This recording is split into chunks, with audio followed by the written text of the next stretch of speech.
kurzem?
We once thought the Fortress of Meripede would be super scary, but looking back on it, it really wasn't that bad at all.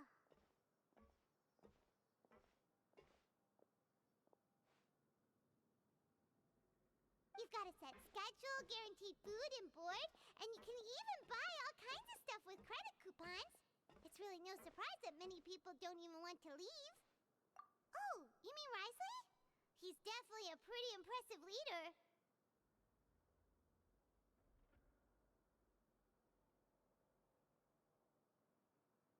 While he does look kind of intimidating, he's actually pretty easy to talk to once you've had a conversation or two with him.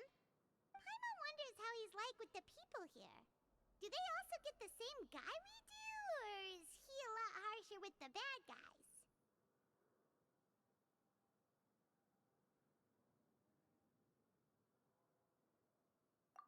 Yeah, he must be doing something right to maintain order here, while not making everything feel super oppressive. Excuse me, did I hear someone there? Could you please do me a favor? Huh? Paimon could have sworn she just heard something.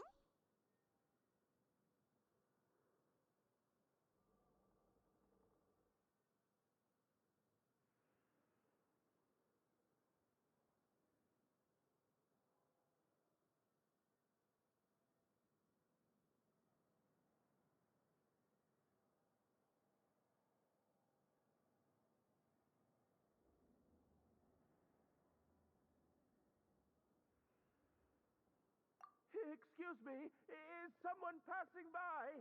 Could you do me a favor, please?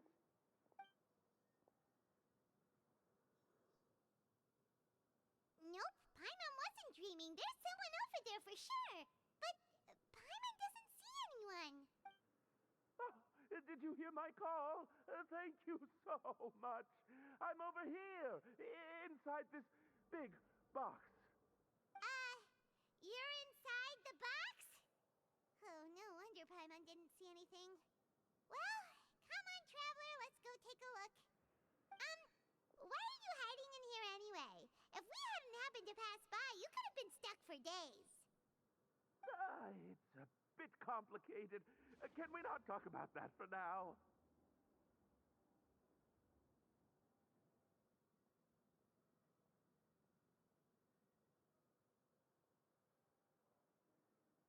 Whoa, that's terrible. Did someone seriously do that to you? No, it was nothing quite that serious.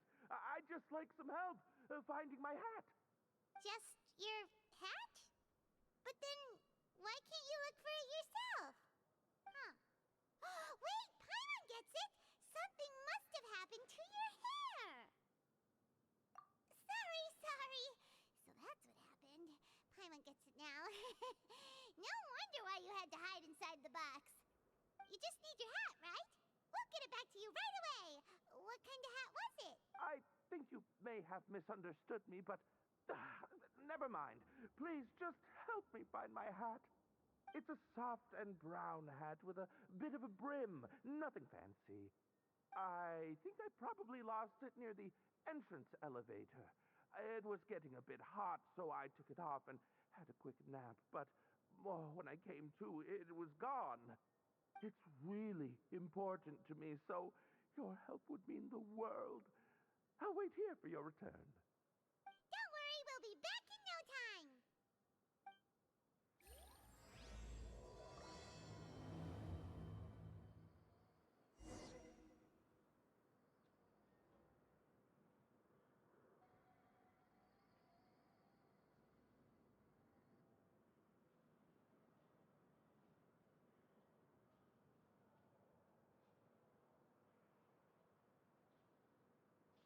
I got a new letter from an informant. Looks like the situation has changed again.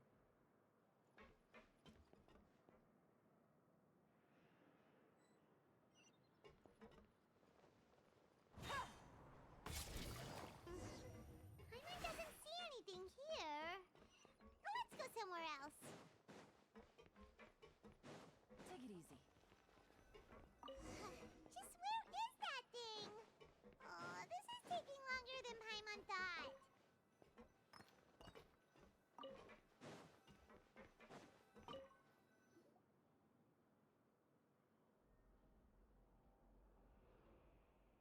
Nothing in the water either.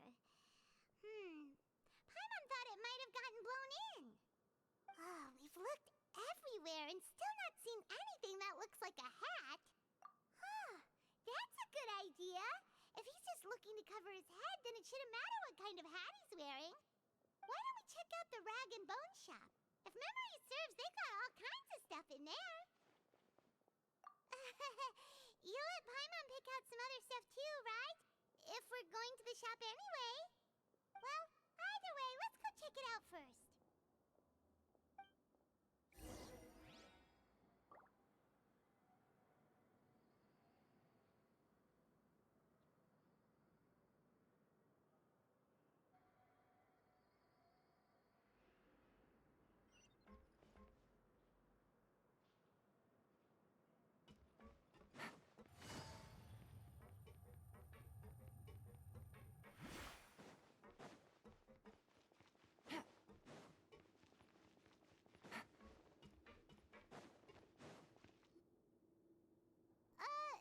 Paimon doesn't remember you being the boss. Well, I'm just standing in for Mr. Alvar while he's off restocking the shop. Now, just wait a sec. A blonde foreigner, dressed all in white, accompanied by a glaze-covered flying chunk of gingerbread. Well, you must be the legendary traveler and their companion Paimon. No. Well, you're half right. Paimon's the traveler's treasured companion, sure, but she's not some flying chunk of gingerbread. Sorry, I never thought I'd get the chance to see you with my own eyes, so got a bit ahead of myself. I hope you find it in your magnanimous hearts to forgive my discourtesy. I'm just a nobody, after all. There's no need to put yourself down like that. Paimon's just venting. Why, your heroic actions at Aeneas have long made their way to the fortress of Meripede. We heard that you were personally received by His Grace when you made your way down here, you know. Ah, you were the envy of all. And you're one of His Grace's favorite people, so of course, everyone wants to be introduced to you.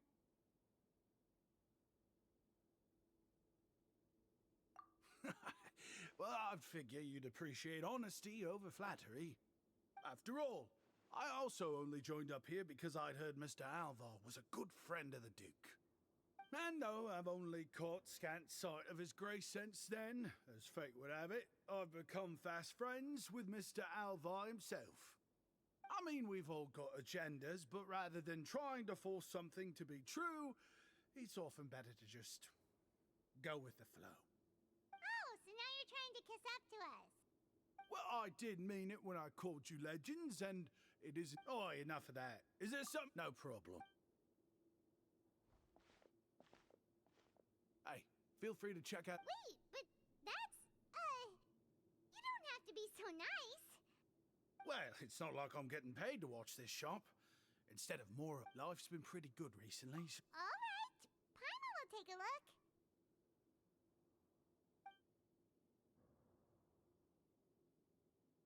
Are you sure you don't want more? These opportunities don't come by every day, you know. It's all right, two will do. It just doesn't feel But anyway, we don't need to get into that right now. We can discuss Pymonology later. That poor guy must still be waiting for us. Thank you so much. We'll be off then. No problem, and thank you for your patronage. I'd appreciate it if you could put in a nice word for our establishment the next time you speak to His Grace. That's a real sneaky way of getting good reviews. We've been gone a while. Paimon hopes that guy in the box hasn't passed out from lack of air.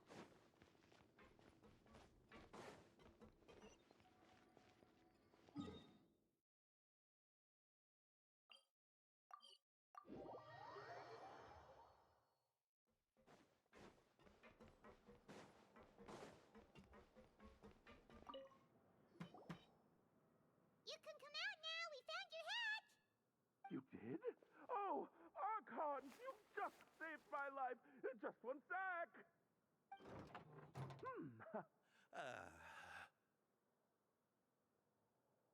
Wait, so you're not actually bald? You've got such a full head of hair, too.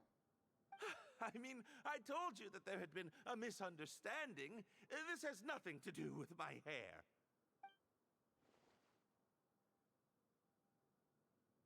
Wait, this isn't my hat. Well, we got you a new one. We tried really hard to look for your hat, but no dice.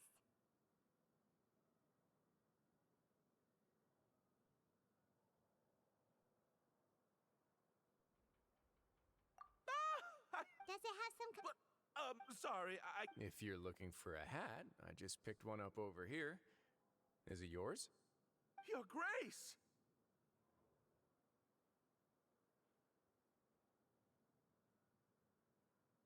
Oh, hey, Risley. It's been a while.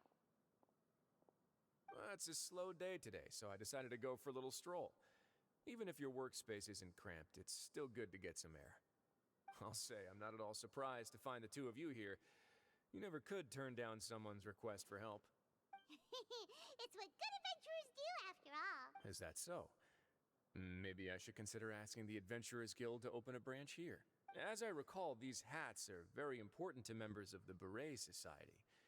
Best you avoid misplacing it again, You might not have the same luck next time. Understood.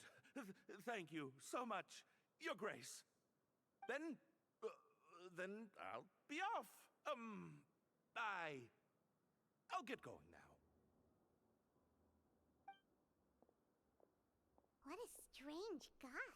Why did he care so much about his hat? Oh, and has he done something wrong? When he saw you, it was as if he'd seen a ghost. Oh, not at all. In fact, members of the Beret Society are model prisoners. They work hard and never get into trouble. They've saved me a lot of work, in fact. As for him, I'd guess he's just more of an introvert. It's not unusual for the more shy prisoners to freak out when I show up unannounced. Huh? Shy? There are prisoners who are afraid to talk to people? Prisoners are still people, after all.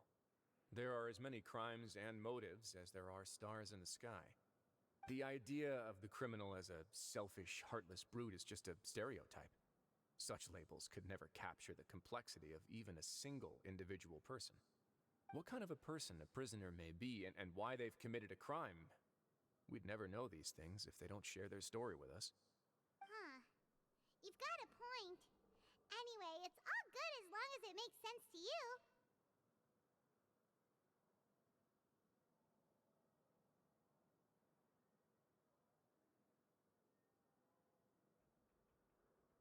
Although most of the societies here will just turn individual brawls into mass ones, the Beret Society does appear to be an exception, and it's instead trying to experiment with some novel and interesting things. If you have some time, why don't we grab something at the Coupon Cafeteria? It'll give us time to catch up, too. And if you're still interested in the Berets after that, I can take you to their usual gathering place as well. Paimon's not the biggest fan of that cafeteria, but if we're gonna catch up... All right then, please follow me.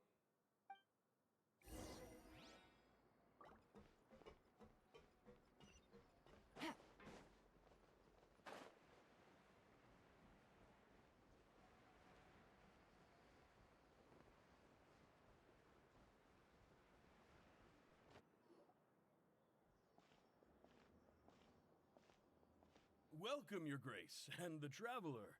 Would you like 3 orders of today's welfare meal?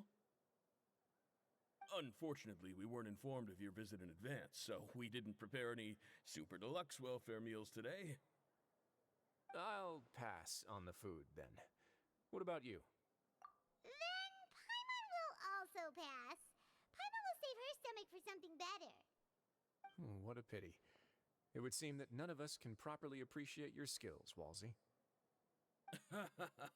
Then I must beg Your Grace to find me some more ingredients, so I can come up with some more welfare meal recipes.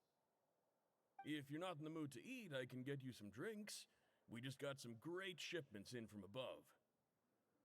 Yes, please? Huh. Paimon didn't know you could get non-welfare stuff at this place. It's not for everyone. Think of it as a special treat for VIPs. Oh, now that's what Paimon likes to hear. In that case, 2 bottles of the drink for Paimon, please. 2 bottles coming right up.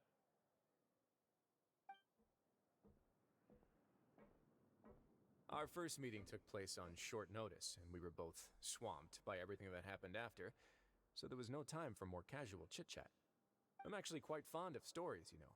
Of course, the others have already told me a lot about your deeds in Fontaine, but I'd love to hear it straight from the source. Whoa. That'd be quite the long story. Impressive. Not all who possess the courage to risk their life for their ideals also have the strength to make it out unscathed. Had you not possessed these remarkable qualities, I probably wouldn't have had the chance to make your acquaintance in the first place. Paimon gets the sense that you're trying to flatter us. That guy we talked to earlier was obviously trying to get us to put in a good word for him, but you're the Duke, right? Why would... Well, after all, you did help the fortress and I maintain our autonomy. Is it so strange that I would want to give a few words of praise out of genuine admiration?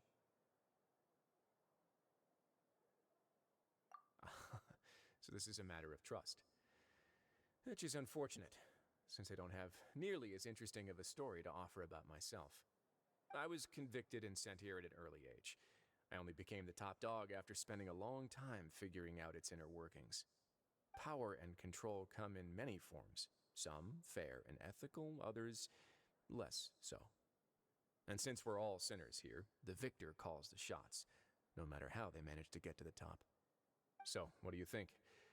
Didn't put you much more at ease, now did it? Kinda. You're really different from most of the people we've met so far. I'm perfectly aware of that too, but even so, that doesn't make me think any less of you.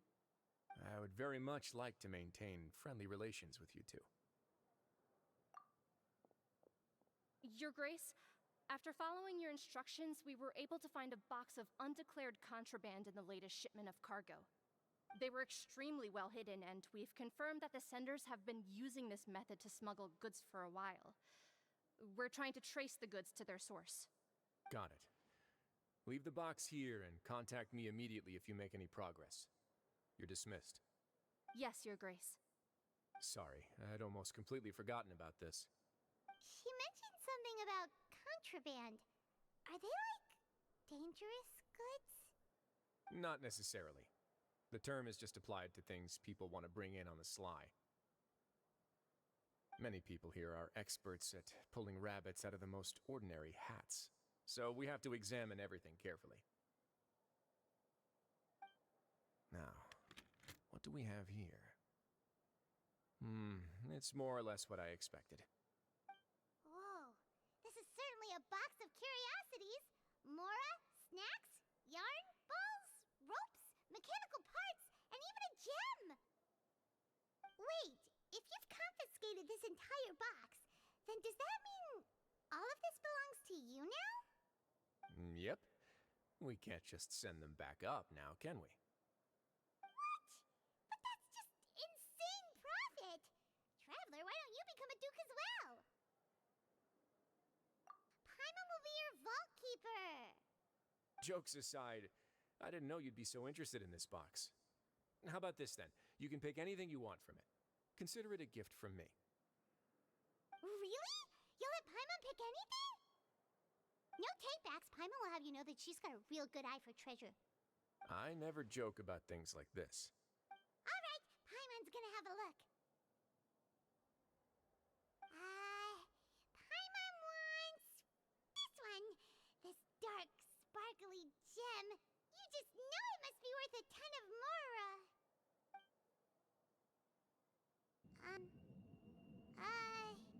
Actually, never mind. Paimon doesn't want this gem anymore. Can Paimon pick something else instead? There's something weird about this gem. Paimon remembered a lot of bad things when she picked it up. Paimon couldn't even tune them out. It's as if the gem was just drawing them out of Paimon's brain. It was super spooky. Is that so? Let me give it a try.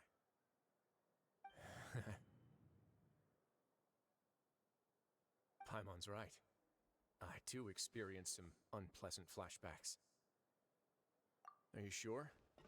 I wouldn't exactly call it fun. Fair enough. Go ahead. I don't think it'll have a permanent effect.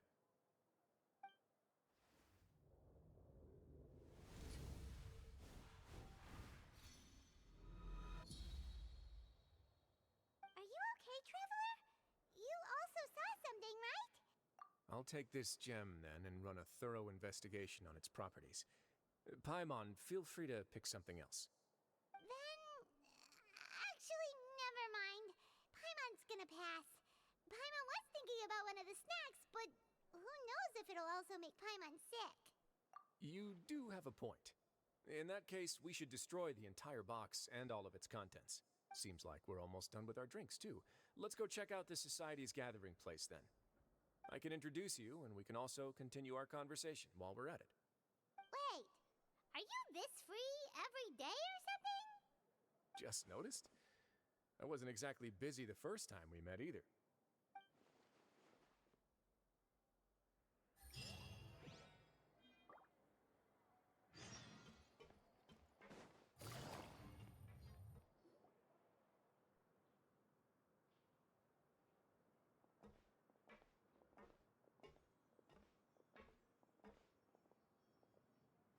We are honored by your visit, Your Grace.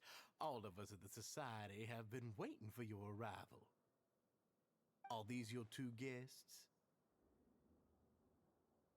Mm-hmm. Let me introduce you to them. Traveler, this is Dugier, the head of the Beret Society. This is their gathering place. Members can find all sorts of drinks and snacks here, as well as a large variety of books and other resources. Every once in a while, the Society will also host activities and seminars, which are always well attended. You flatter me, Your Grace. All we did was set up an organization in the same way as you would in the world above. It's so easy to feel lonely and helpless when you arrive here for the first time. I remember that feeling all too well. None of us knew anything about this place then, after all.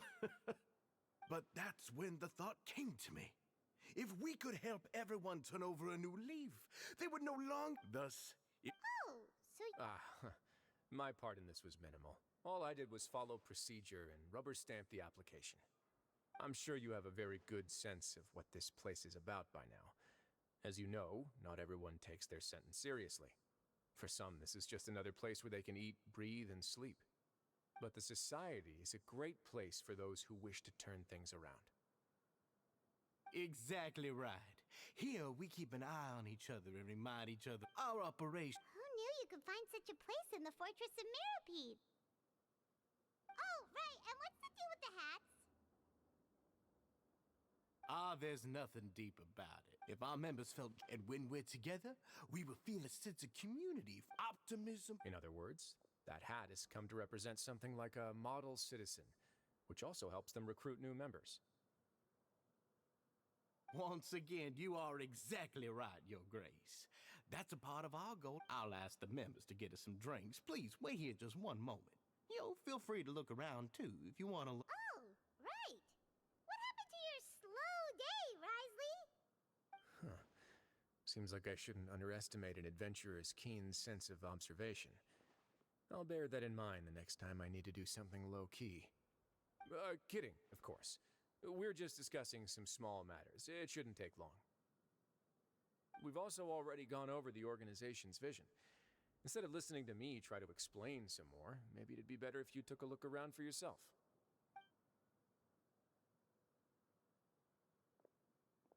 Why does Paimon feel like he didn't answer the question at all? Well, we're already here, aren't we? Yeah, they're supposed to be like the model prisoners, right? So this is what their spot looks like.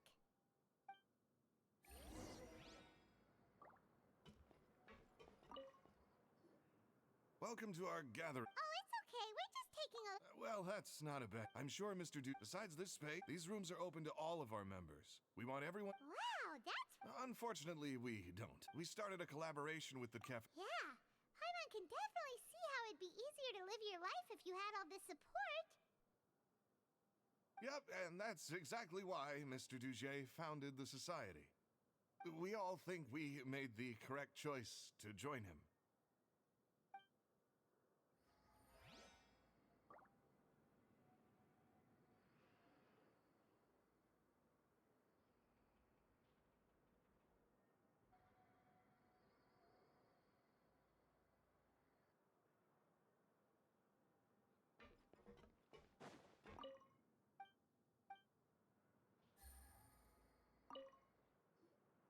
Hey, what are you doing over here? Oh, hello. You are a guest of the Duke, are you not? I'm organizing the bookshelves. Want to take a look? We've got some classics. Yeah, most of them are writing diaries. Some quit drinking. It's because you all have a lot more... Not only that, with how the Duke and Mr. Dugier have organized our lives down here, though. All we need to do is think about the things that we wanted. You never know what you may be good at until you give it a try. And while you're here, no matter what you do. So this is something like a safe space. Yeah, that's exactly right. After all, not everyone is... And that's it. Don't worry, we will.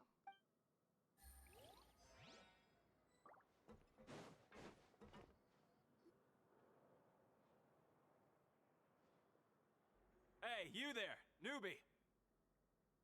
Hello. Yep, I'm talking to you. Ha! With one shout, you can release all the fatigue, resentment, and unpleasantness from your lungs. And why don't you also give... Paimon's gonna pass. Just remember to take...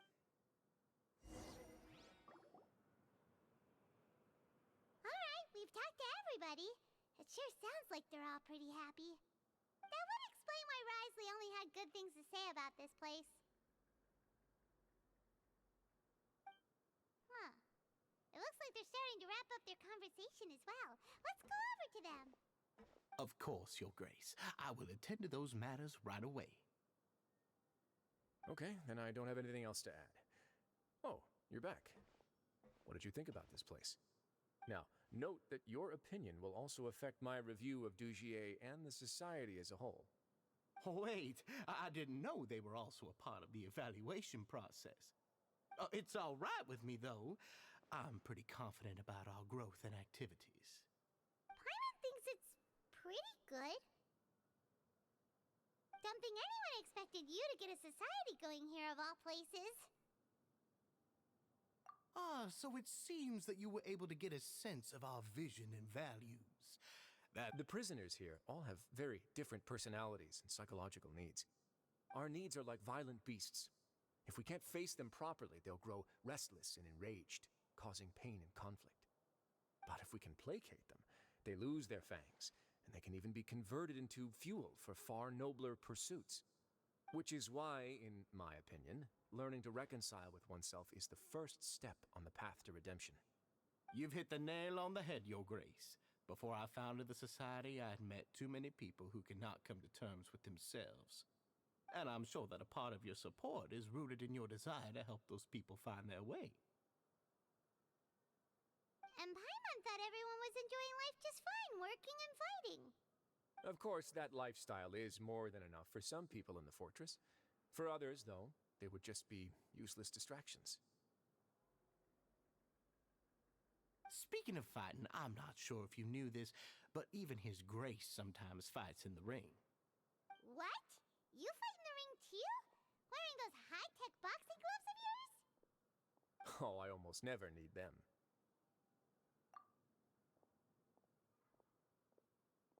Hey,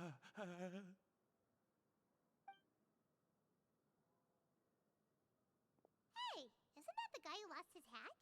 Did you come here to relax too?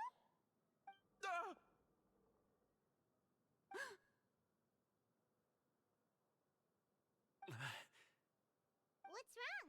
Did you forget about us already? Are you feeling all right? You are looking a little pale. No, I'm fine. Thank you for helping me get my hat back. I'm sorry, but I've got to go. He's still as weird as before.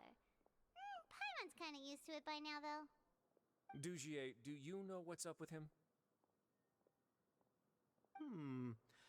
I'm also not too sure about that. As far as I recall, he's always been a little strange, but I'll check up on him later. After all, it's my responsibility as the leader to make sure that no one falls through the cracks. We'll leave him to you then. Where were we before we got sidetracked?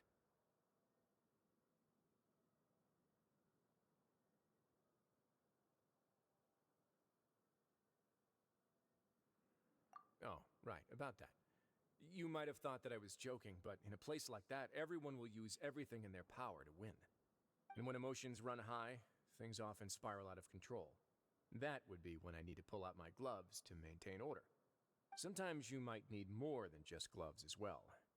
This pair of handcuffs has also come in handy quite a number of times. Oops. Oh, isn't that awful gem? You're still carrying it with you? Yeah, I kept it on me because of its special qualities.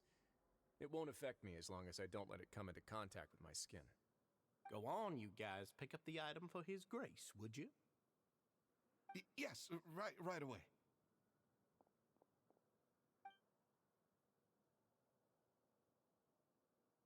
That gem shines with quite the dazzling light. I hope it hasn't been damaged. Your Grace, please let me know if there's something wrong with it now. It still looks good to me.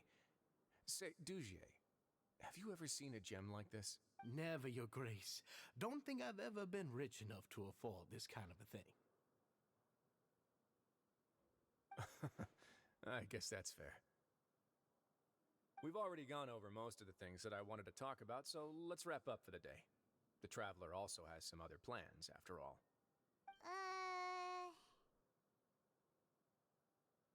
Got it, Your Grace. Take care, everyone. I'll take you to the exit.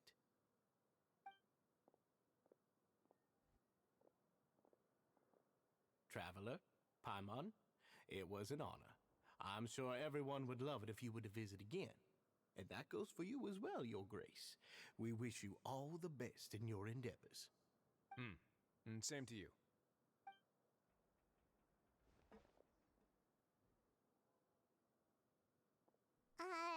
Paimon doesn't think we made any plans for the rest of the day. Why did you lie to him? Well, what's your opinion of the society now that you've taken a look around their headquarters? Paimon thinks it's pretty chill. Weren't you complimenting them the entire time as well? Paimon doesn't remember exactly what you said, but wasn't it something along the lines of encouraging people to embrace their new lives with optimism? There's only one potential problem. If the society does too good a job managing and rehabilitating its members, you may be soon out of a job. That is certainly a possibility. But at this point in time, they're still reducing my workload by managing and rehabilitating prisoners in my stead. I wanted to see just how much they've managed to accomplish, and also get a sense of Dugier's plans for the future. I arranged for a meeting out of curiosity, but then I noticed some faint hints of dissonance. Dissonance? I'm sure the Traveler has sensed it too.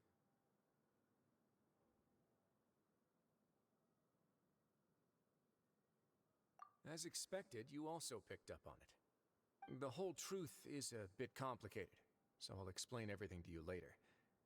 I can tell you right now, though, that this was an unexpected turn of events. I had hoped to take care of it in secret, but now confrontation may no longer be avoidable. It's hard to predict what might happen next. You've completely lost my mind. Why don't you take this opportunity to check back on the gathering place? Just tell them you left something of yours there by accident. If my hypothesis is correct, Dugier should already have left.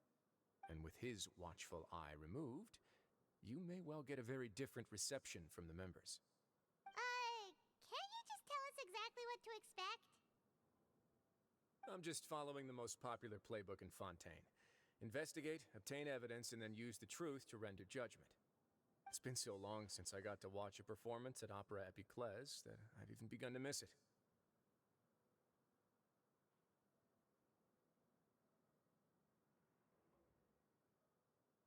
I'll explain everything to you later, but right now we need to seize this opportunity. Find out what you can from them now while they're all in one place. We might not get another chance like this anytime soon.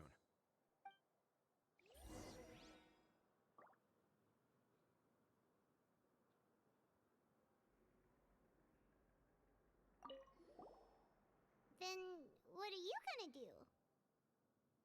Good question. What should I do? Maybe I'll drop by the ring and sign myself up for a fight. Wait, so you're really just gonna make us work while you slack off?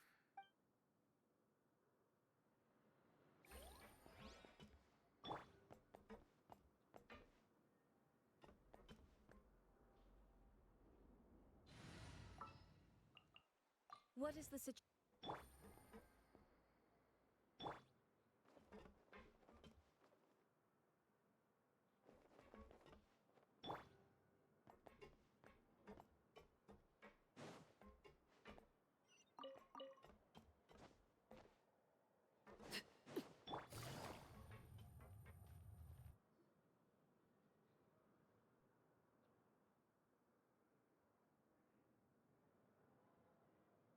Huh. It's just, you said you felt there was something. Paimon will do her best to help.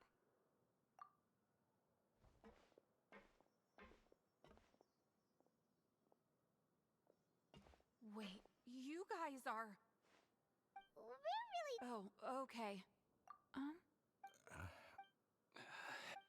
Nobody? It's okay. We'll just... I'll go. No need. We can look around.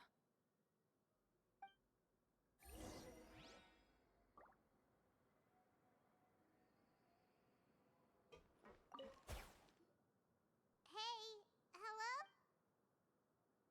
Hello? How can I help? The beret is... You don't know... sorry, that...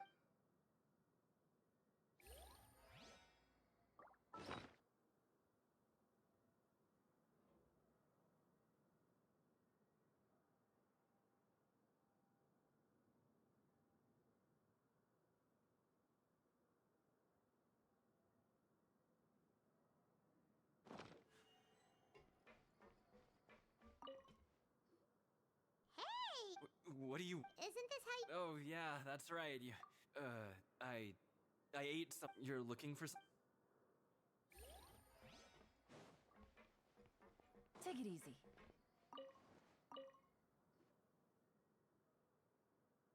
Are you still organizing the book?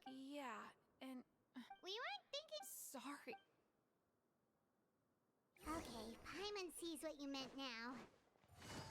Seems like they really don't want to talk to us, so let's just head back.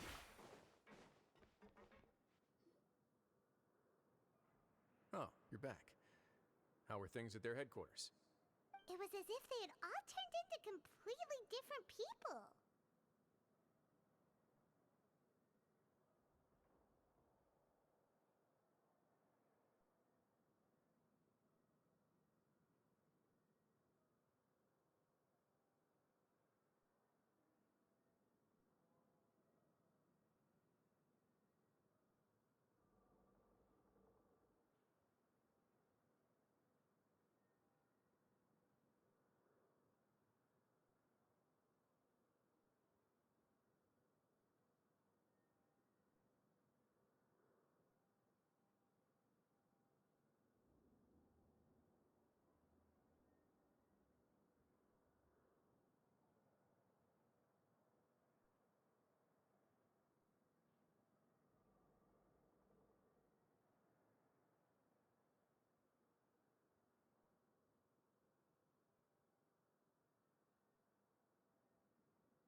would prove my suspicions. The dissonance I mentioned earlier was precisely that fleeting moment of fear behind the cheerful facade.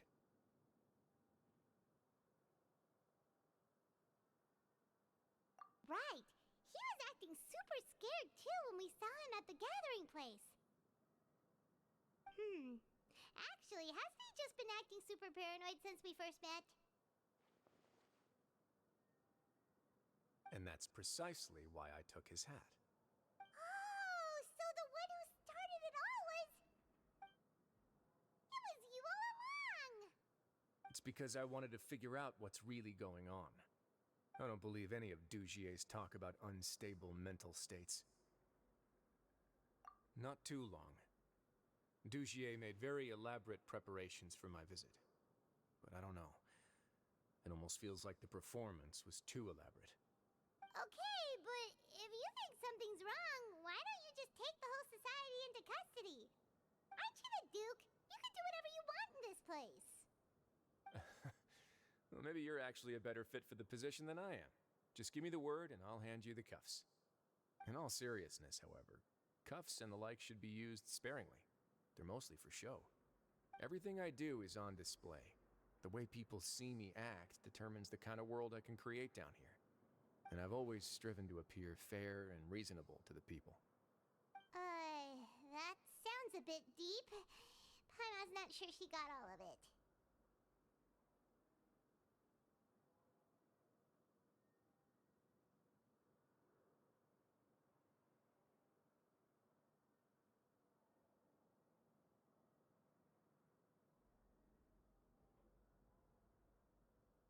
Yeah, you've hit the nail on the head. I have to lead by example if I want to maintain expectations of justice and order. And that's why, even though Dugier had already let a few things slip, I didn't want to turn on him without irrefutable evidence. Alright, so you're saying Dugier has figured out some way to control the members of his society. And even though the members are acting all optimistic and motivated, it's all just a show.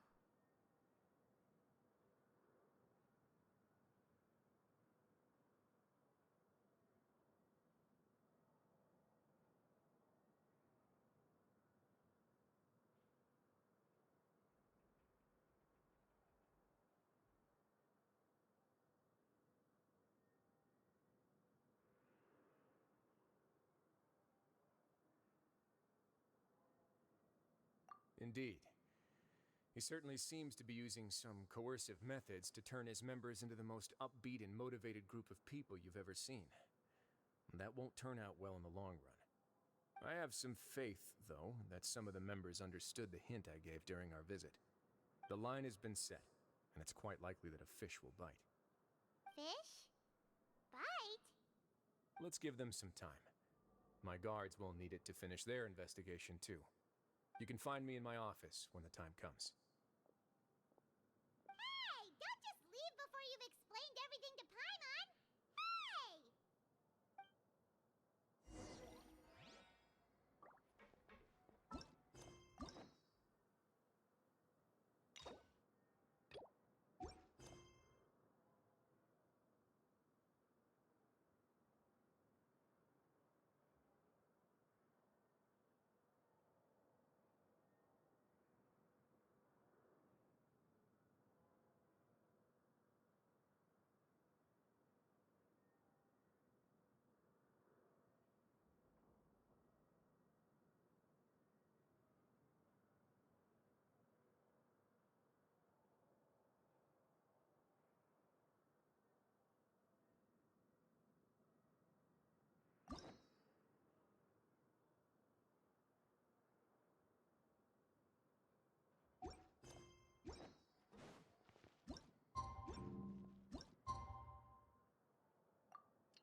Leslie's probably wrapped up his investigation. Paimon has no idea what that guy's thinking. Let's just go find him and ask him what he's really up to.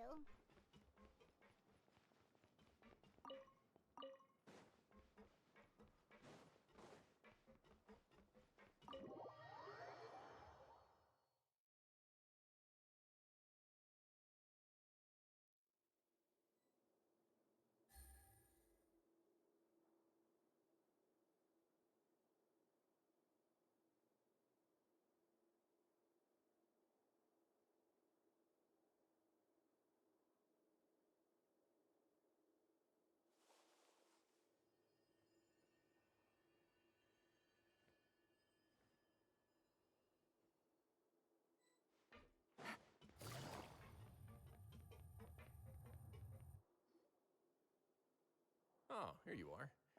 Did you manage to land a lucky pull on the welfare meals tonight? Let's just get straight to the point. Has anything else happened with the society? Patience, Paimon. Even as the situation continues to brew, we still need to make sense of what we learned so far and go over any sticking points. I'm actually still thinking about the first thing that came to my mind when I noticed something amiss. Namely, why didn't anyone come to me about it? Oh, that's a good point.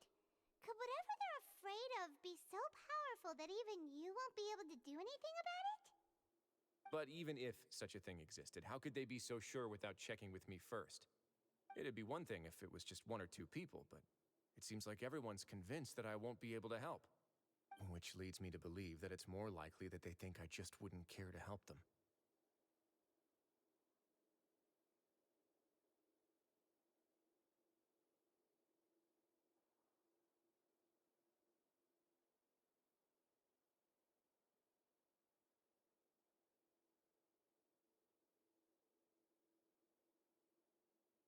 Yes, something like that.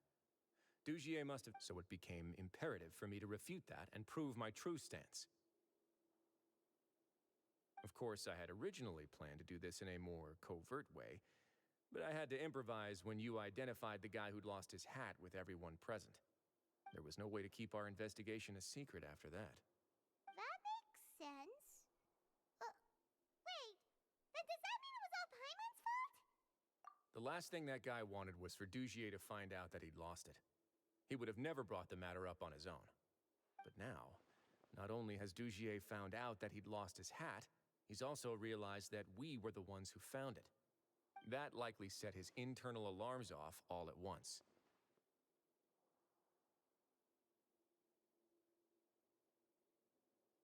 Yes, that's the conclusion I came to as well. It's the only thing that could explain the fear. If we didn't act right then and there, Dugier would probably come up with some other way to hide the truth and we'd be back to square one. So after giving the matter some thought, I tossed that black gem onto the ground. I must say, I was pretty satisfied with the results. Ah, so you did that on purpose? Yes, that's right. Of course, that box was discovered as part of our investigation of the Society from the very beginning. I had no way to know if any of the members had actually seen the gem before, but since I had to do something, I decided to gamble.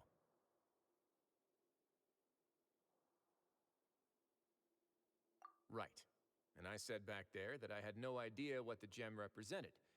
That should have been enough to let people know that it's still early days for my investigation. And since I was traveling with you, heroes who have never turned a blind eye to evil and injustice, they would also understand that we're here to help, rather than to tolerate or uphold the status quo. You used us as a part of your plan, too! My apologies. There was no time and quite a lot to explain, so I figured it might be easier to just let you see a few things for yourselves. But I can assure you that I've now told you everything there is to know. Of course, you're under no obligation, but I would really appreciate it if you could continue to lend me your support and help me figure out the true secret behind the Society. Would you be willing to lend me your support? But Paimon's still mad at you!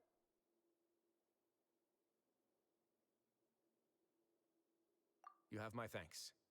Now, there are still two outstanding matters in our investigation. The first is the secret of the hats. I've examined one before. There was nothing suspicious about the item itself. The other is the true purpose of the black gem. We haven't been able to get anything out of anyone with actual knowledge of it. It's my hope that a brave fish will take my bait and venture outside of their dark and murky pool. I'll put some music on while we wait.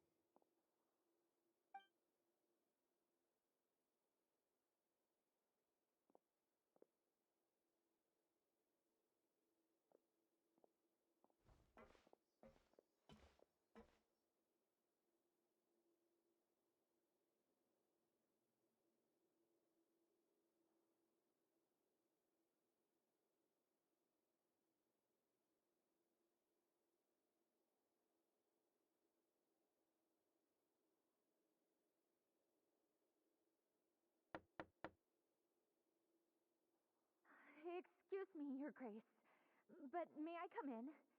I'm afraid that someone's been following me. Please, do.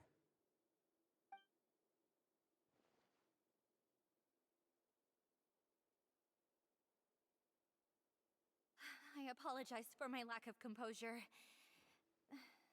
These two are the guests that came with you to our gathering place, correct?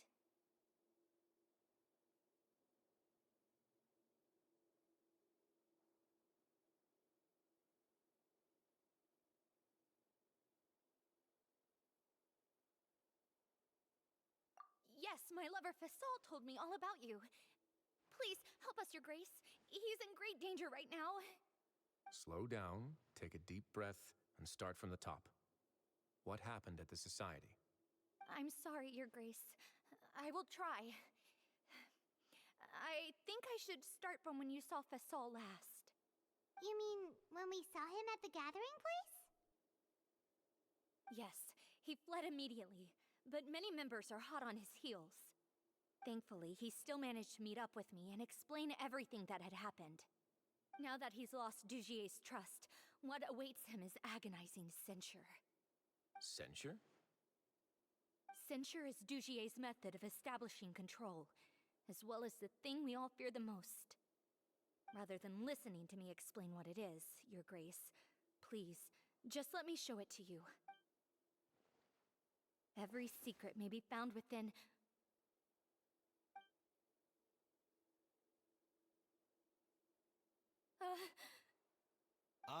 Here you are. I was wondering where you had run off to in such a hurry. Please excuse us, Your Grace. It was never our intention to disturb you like this. You see, Avisa's mental state has been rather unstable ever since she arrived at the fortress. She rambles often, has hallucinations. It may be best to dismiss her babbling as random gibberish. I don't recall hearing a knock or giving permission for you to come in. Oh, my apologies. I merely did not wish for Your Grace to be alarmed. Had I not been so focused on recovering her, I would have followed all the rules of etiquette to the letter. So please, forgive my discourtesy. Like we'd believe you. Please, there's no need to be upset. It's only natural to want to side with the poor sick girl, but I know His Grace to be a reasonable man. Well then, what if the reasonable man wants to hear the lunatic out? That would be perfectly fine with me. Oh, and just so you know, we've also found the missing Mr. Fasol. I had no idea why he was so upset about losing his hat, really. Thankfully, he has already returned to his senses. We've brought him back to our place, so there's no need to worry. I'm sorry, Your Grace. I don't have anything more to say. This is what you're afraid of, correct? You can tell me everything. I'll do all I can for you. I've never seen that thing in my life. Your Grace, I don't think there's anything else she would like to say. Pressuring her will not get you anywhere. It's all right, Avise. As long as you tell me what it is that you're terrified of, no matter what it is, it will no longer be able to hurt you. I swear this on my name and honor as the Duke. Your Grace, forget it. I'll keep my mouth shut. I've already said everything I could say about the matter. I'm sorry, Your Grace, but I really don't have anything more to say. Please, don't press me further. But why? In that case, Avis and I will be off. Once again, please accept my apologies for disturbing your peaceful evening, Your Grace. Miss Avis, please show me your head. That is an order.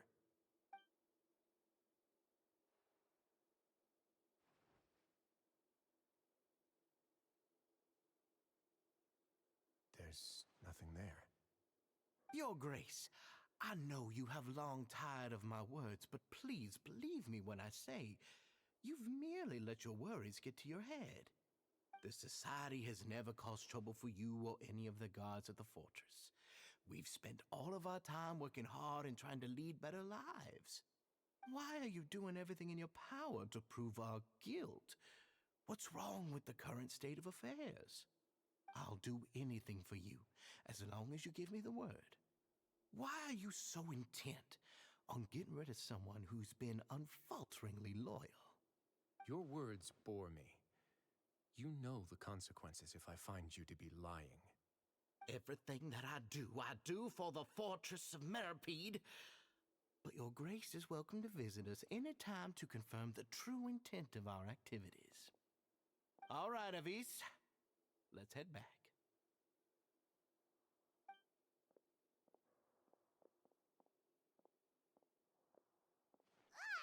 Just what's up with that guy? He makes Paimon really, really mad. We should have shown him his place. Sooner or later, all will pay the price for their arrogance. Oh, he must have been well prepared for this exact scenario, or he wouldn't have dared to be so openly hostile. All the more reason for us to be patient. The entire society are his hostages. His subordinates would definitely react if he were taken into custody. And that's why he dared to bare his fangs right in front of me.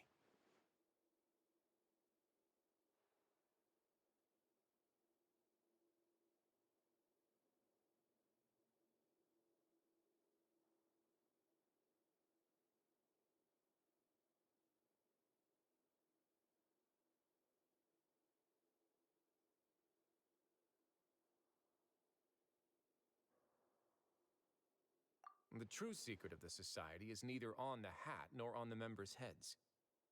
Dugier probably knew this from the very beginning, which is why he didn't panic.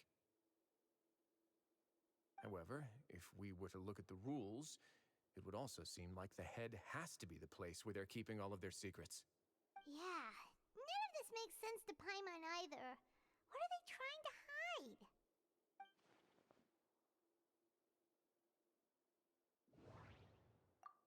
The hats are definitely being used to hide a secret.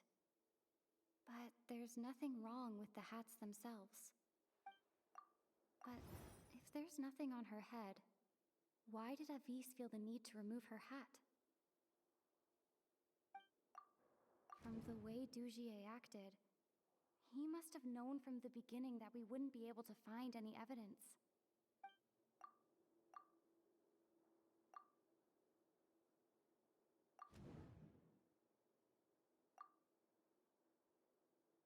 I have an idea, but... Huh? What is it? Tell Paimon about it! You mean this thing? So, she handed a key piece of evidence over to us without Dugier noticing. That would mean that Avis didn't stay silent out of fear. She stayed silent because she'd already given us what we needed. Let me take a look.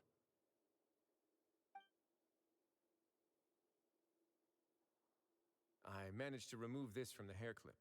It's long, slender, and conical. It's hollow on the inside, and looks something like a cross between a nail and a thorn. Paimon's lost again. Let's see. What if we do this? Hey, what are you doing? Wait. Some kind of dark liquid is leaking out of the gem. And some of it has been absorbed by this thorny-looking thing.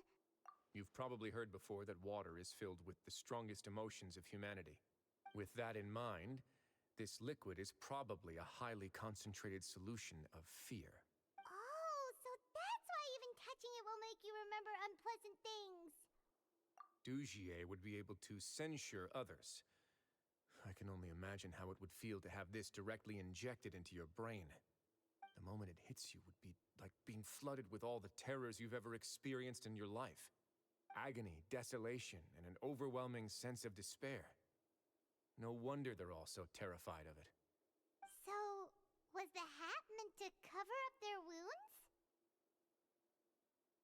That might not even be all. Let's go get them right away. We can't let Dugier escape with all of the evidence.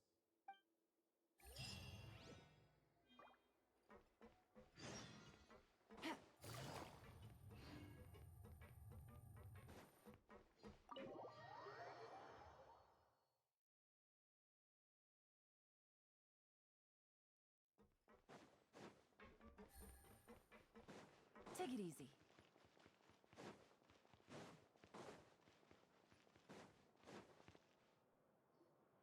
Your Grace, we have taken the Society members into custody.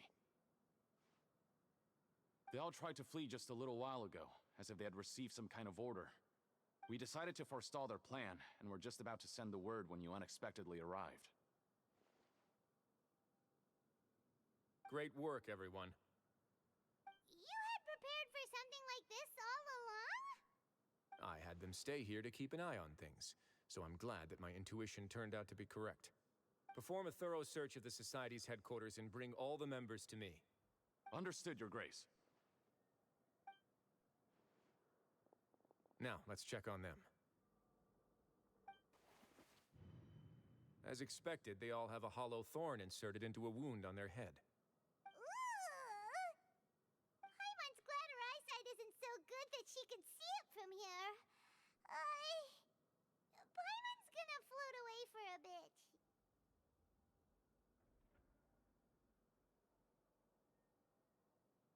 They probably left it there as a lasting reminder of Dugier's censure. These people must have had to endure an unimaginable amount of pain.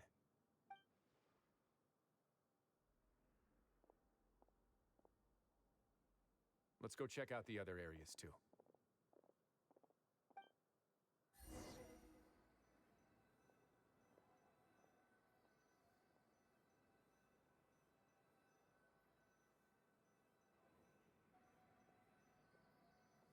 Hey, come here.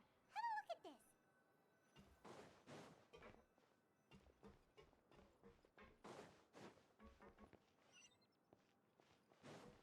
Take it easy.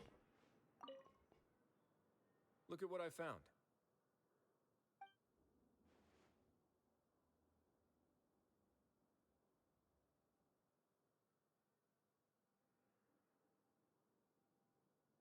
This is a surveillance port. With this, Dugier would be able to remotely monitor everything that's happening at the gathering place. So even if Dugier's not there in person, he'll still always have eyes on the members.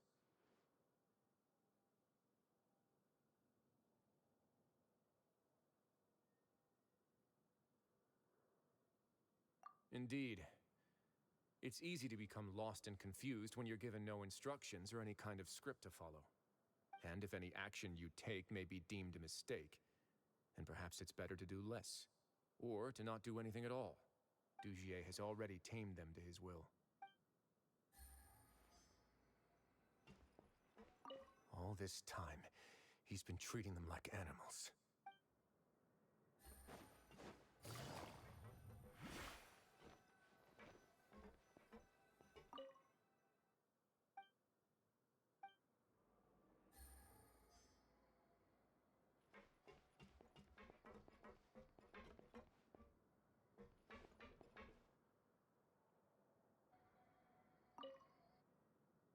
This is a book that Paimon found in a box next to the bookshelf. Its contents are exactly the same as this book on the shelf. The colors of the covers are completely different, though, and the names of the authors also don't match up.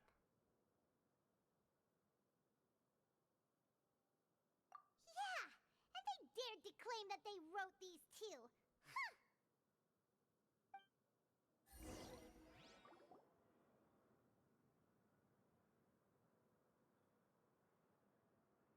Grace, Your Grace! What's the matter? We couldn't find any society members in the other areas. It also seems like none of the equipment in those rooms were ever used. All the signs of wear and tear are fake. The lime scale, the layers of dust, they were all deliberately added. We also investigated the members' residences and weren't able to find anything. Oh. Is that right? They're gone? That could only mean... Indeed. As long as he allowed society members to mingle with others, even with threats of censure, Dugier knew that he couldn't stop all of his members from speaking out. Meanwhile, this marvelous gathering place will lose all of its value as soon as a whistleblower sounds the alarm. So instead of being his real base, this is just an elaborate performance. The rest areas, the fancy equipment, even the members that we saw, they were merely part of the front. And only the most docile and well-trained members were selected as his performers. But then, where can we actually find him? Let me think. Dugier must be holding all the rest of his members in another place. And if the overseer of my fortress guard has never alerted me to anything of the sort, he must be in Dugier's pocket. I'm of the same mind. Let's go. You two, follow me.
Did that person flee here? That's the most likely scenario to me. He's probably already caught wind of Dugier's declaration of war against me, and has fled to seek his protection. Let's keep heading down. There are some abandoned areas in there. Since he needs space, I'd guess Dugier probably converted them into his headquarters. We should be on the right track. Now we just need to find that turncoat. Let's go. We can take this path. You guys take the other.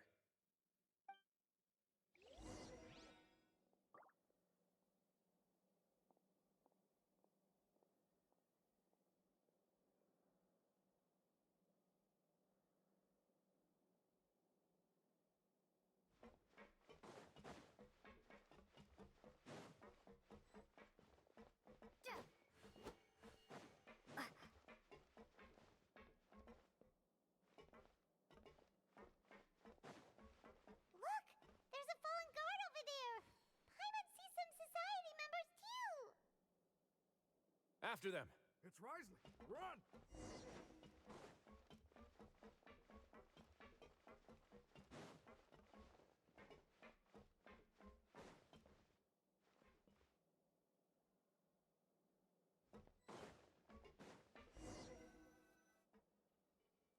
Ugh, those blasted guards!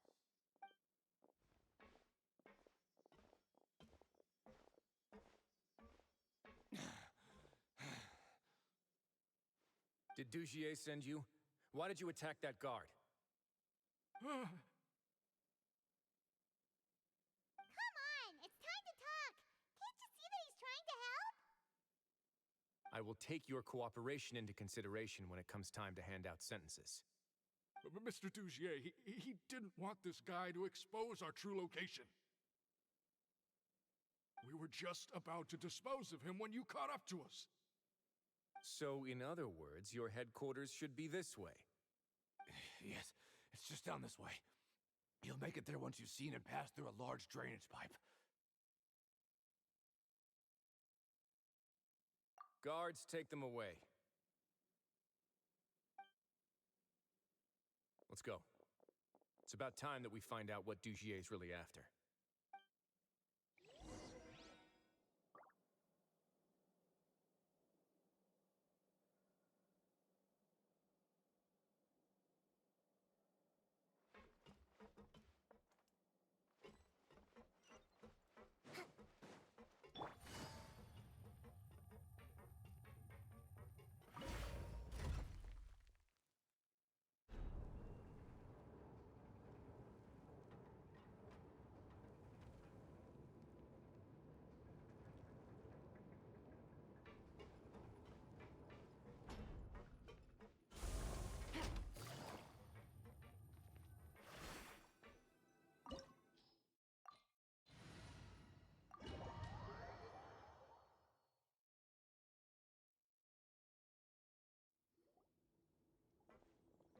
There's so much space down here. Yeah, these are all former work areas. They've been left abandoned due to a lack of funds. There are usually guards on patrol here. It would seem that all of those guards have been bought as well. Stay sharp. He's got a ton of surprises waiting for us, I'm sure.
You're safe now. Just follow the guards and leave this place. Who knew that there'd be Gardamex here? Dugier really prepared for everything. And that would explain the strange decommission requests I received, as well as account for all the Gardamex that had mysteriously gone missing. Seems like he's prepared for an all-out confrontation with me. Hey, what's this? Seems like some kind of handbook. Let me see. Ah, this should be the Society's real rules book. It lists all the rules that they're expected to follow. Members are not permitted to speak to each other or to leave without formal permission. 5 members shall form a group, and the whole group will be punished for any single member's wrongdoings. Anyone who reports a fellow member's misbehavior shall be rewarded with food and water. I see. So it's much as I expected. But that's just cruel and unreasonable. To obtain food and water, prisoners are forced to snitch on others, and in the process cause pain to those around them. To avoid punishment, they learn to stop talking with one another. This leaves the wounds they've already received to fester, however, and so resentment builds until every prisoner has become an island. Finally, isolated and without hope, they accept their fate as Dugier's slaves. Do you remember what happened to Paimon? She rejected all the snacks in the box once she was spooked by that black gem. She's usually all for tasty snacks, but she chose to go against her instincts after a negative experience. Ugh, is that the best example you could come up with? Anyway, Paimon still thinks she made the right decision. It never hurts to be careful. No, your decision was valid. However, it's also valid to interpret that as a decision that you only made under emotional duress. The human heart is like a raft in a vast and empty ocean. We convince ourselves that we're in control, but in truth, a single wave could sweep us off course and send us crashing into the path of a storm. Those who use fear to lead others astray must pay for that crime.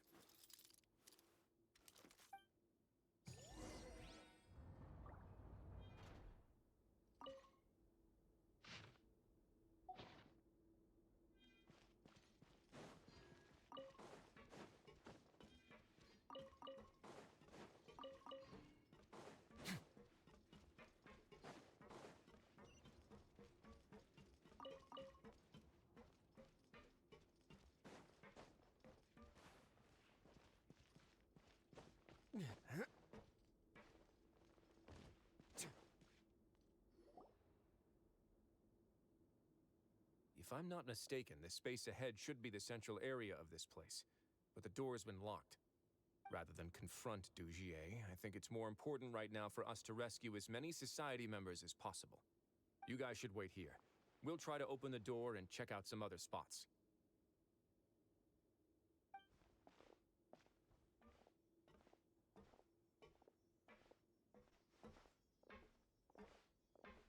Open the door. Would we have to do something to this mechanism here? Paimon doesn't get it at all. Forget it. Paimon's just gonna do some trial and error.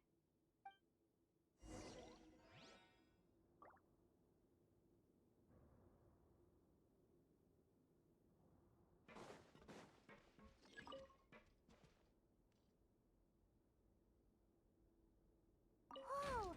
It's turning! Is it because we touched this thing?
about to get dicey. Busted.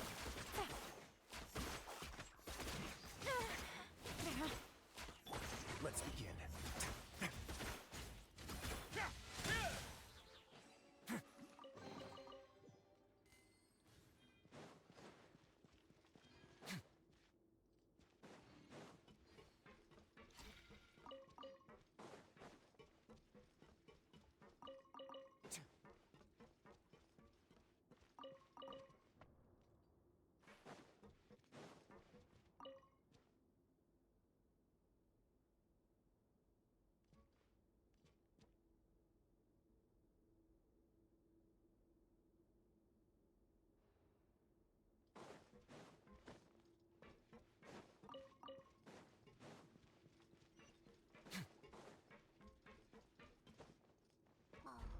It's so high. We're not gonna have to climb all the way up, are we? Activate the mechanism in front of us first, just like before. Let's see if that changes anything. Looks like there's a mechanism that's gotten stuck. It won't turn alongside the others. Is there something we can do?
Ooh, the water level's gone way up.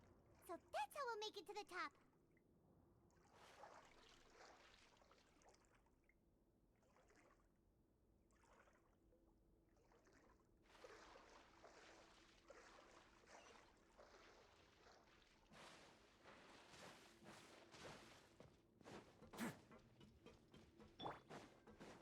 Hold the line.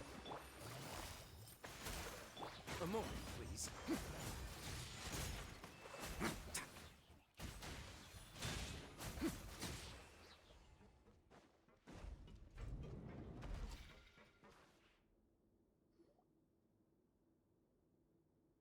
These should be the prison cells.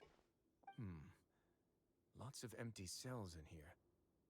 Dugier's probably moved them elsewhere already. Let's still rescue the ones who got left behind, though. Every person counts.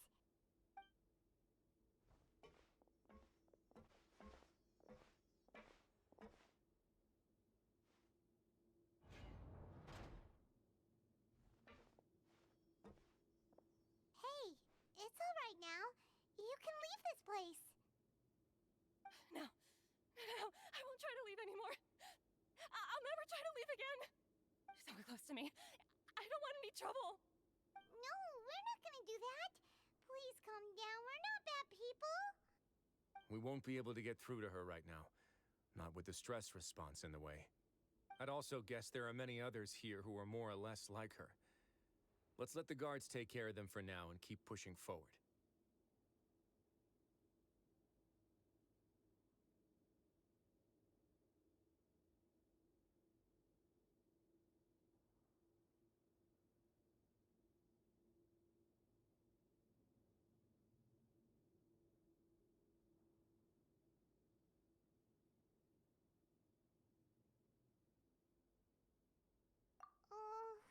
All right.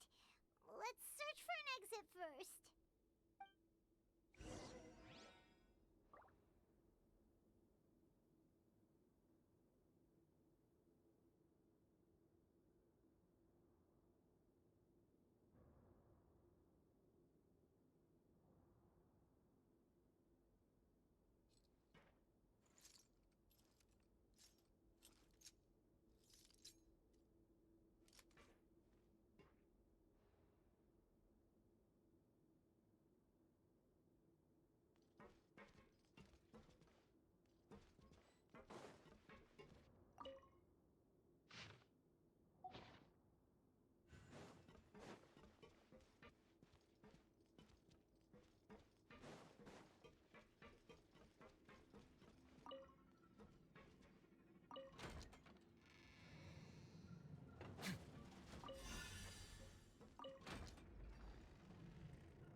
door's open.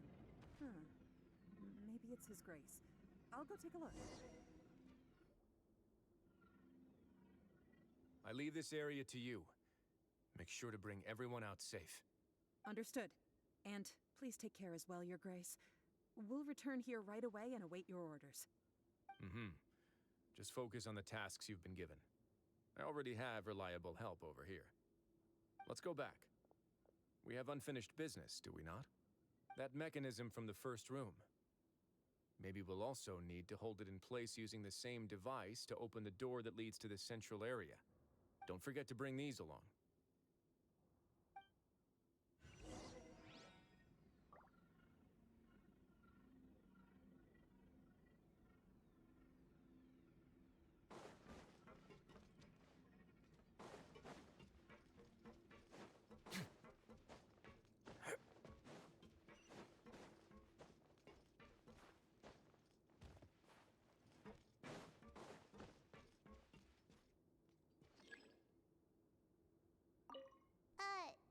You didn't bring the thing that we'll need to hold the mechanism in place? Paimon doesn't think we'll be able to open the door like this. Let's go back.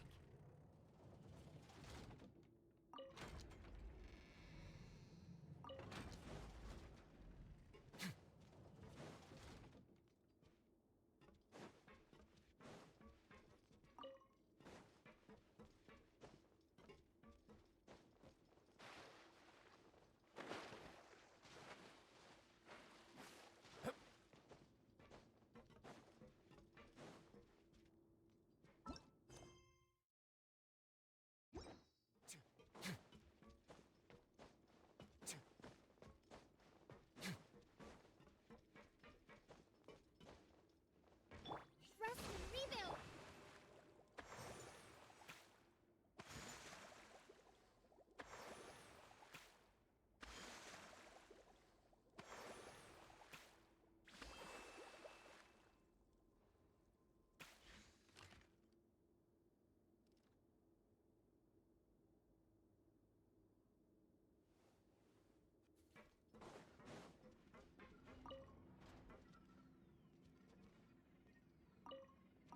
The guards from the Fortress of Meripede have already taken control of this area. You're safe now.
Take it easy.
Take it easy.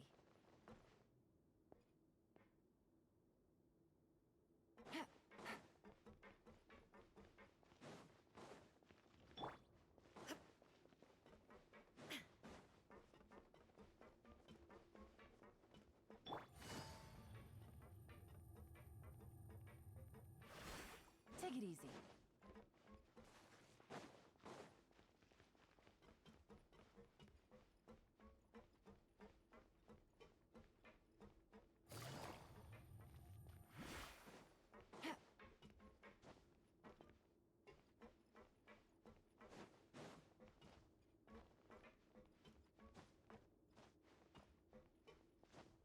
Yeah.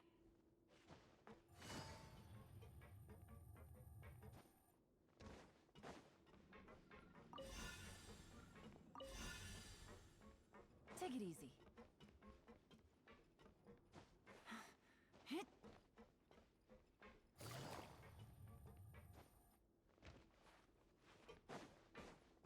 Hit.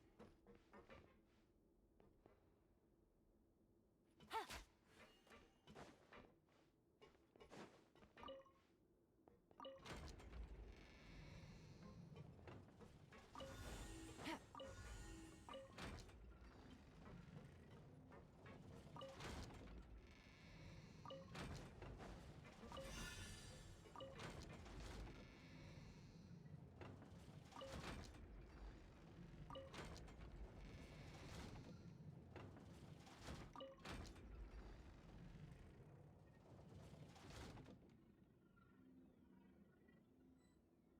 Navigating the world is a whole lot easier with a few different identities to choose from.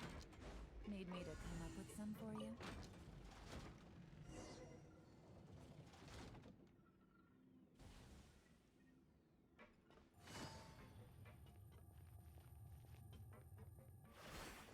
Take it easy.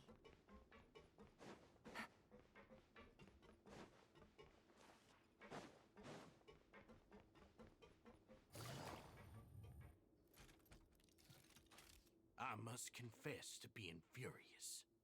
To think that there are still some of you who find it permissible to spit upon our rules. Remember their names. Fasal and Avis. They've betrayed you, betrayed us. And today you will see with your own eyes what'll happen to those who betray our cause. Go on, Avis. Pierce his skull with the thorn in your hands, and then push in the Aqua Dolores.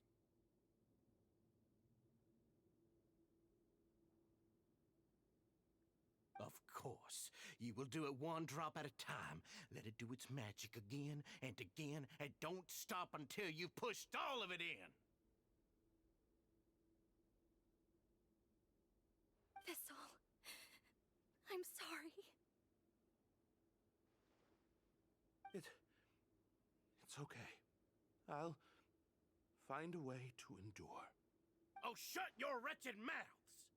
When did I give you permission to speak?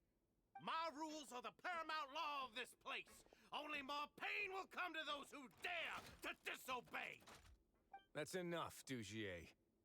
Your rabid screams have been beyond nauseating. Is that His Grace? Oh, Risley. I knew you would come, but I didn't expect you to be so quick.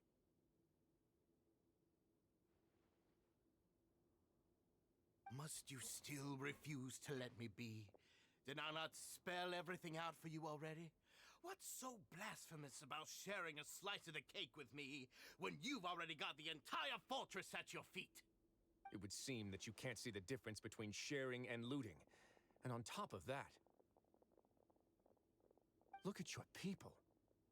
Are they not starving as you wolf down your cake? You. Stop acting all high and mighty like some hero of justice! Have you forgotten? Nobody in this blasted fortress is innocent! We are all irredeemable monsters who have destroyed something that others held dear. What's so wrong about punishing those who deserve to be punished? It's what they've always deserved. And please, are you really gonna tell me that you care about their lives and well-being when you just need a supply of labor to keep this place running? Is it that all you need to keep your cushy life? Sadly, you're wrong on both counts. Unlike you, I've never seen them as currency. The fortress is not only a place for confinement, but also a place for rebirth. Just as people are free to give in to the darkness within their hearts, they are also free to seek redemption and a new beginning. Our bodies have limits, but our spirits will always remain free. They may have made mistakes, but they are still human beings with people and things that they cherish. And most importantly, they should always retain the freedom to choose their own path once they've reflected on their past misdeeds. But you're destroying their spirits with fear, taking their freedom away so that they'll become slaves who will never again feel or think. And you say that's what they've always deserved? You are nothing compared to them. He's really mad. You think me arrogant, Risley? Well, I think you're too young and naive. You understand nothing of this world. Nobody actually sees this fortress as any kind of just a wonderful place. See it for what it is. A dumping ground of pain and misery, irredeemable now and irredeemable forever. No prisoner will listen to you out of gratitude of their hearts. The whip is the only way to make them obey.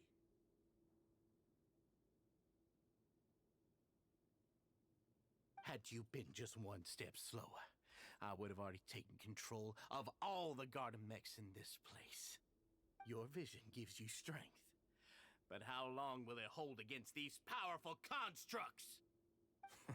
You talk big, but in the end, you know nothing outside of power and control. In that case, let me give you a small taste of what real power looks like.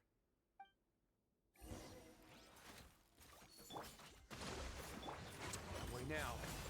It's get a little chilly.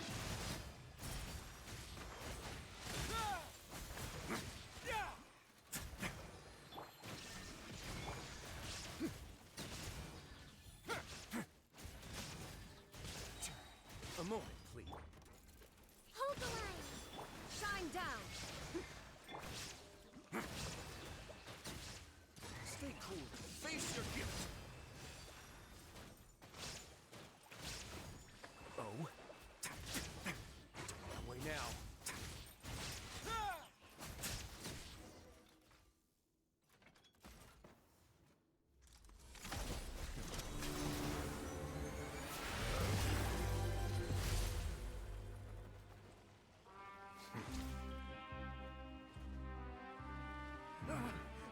If you think fear can control everything, well then, terrify me.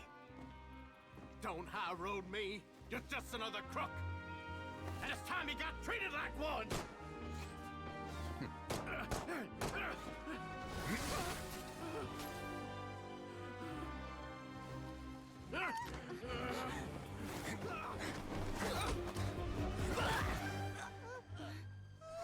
What's the matter? Too scared to shoot straight? I'm warning you. Unauthorized punishment and torture are prohibited here. As the Duke, you should set an example. Funny how that slipped my mind. Well, from this point on, you can forget about that rule. The rules of the fortress are there to keep the likes of you in check. But if the Duke wants somebody dead, he needs no justification. Understood?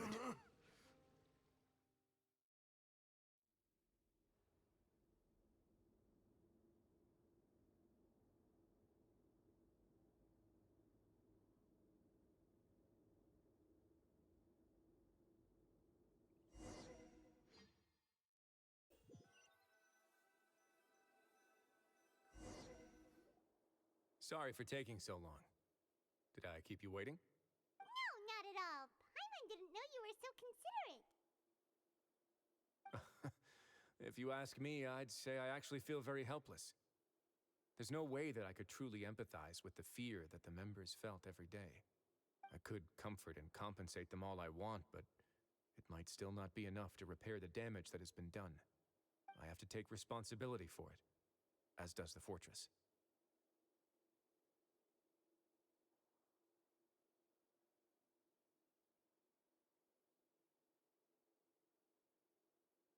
Yeah, it's the least that we could do.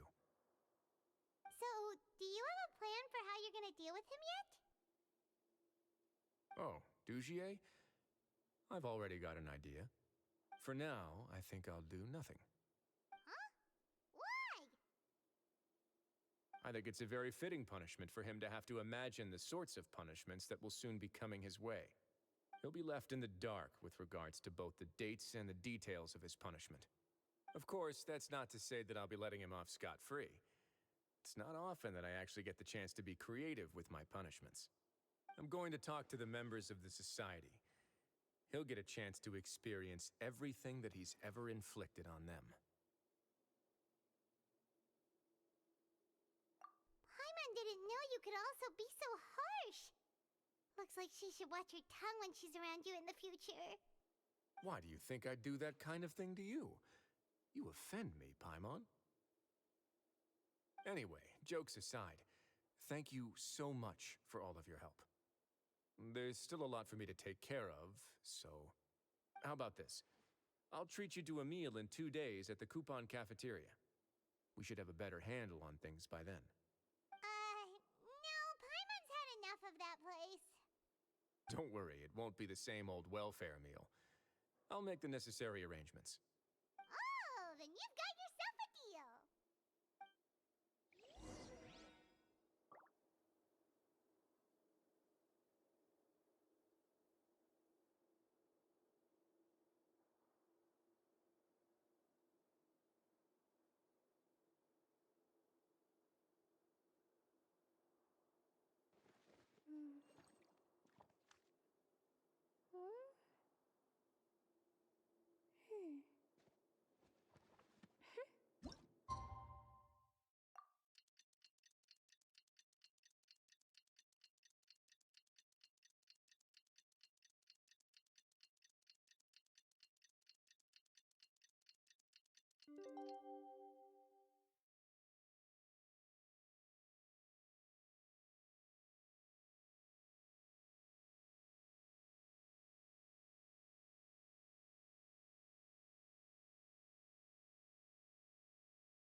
To survive hardship, you must prepare for hardship.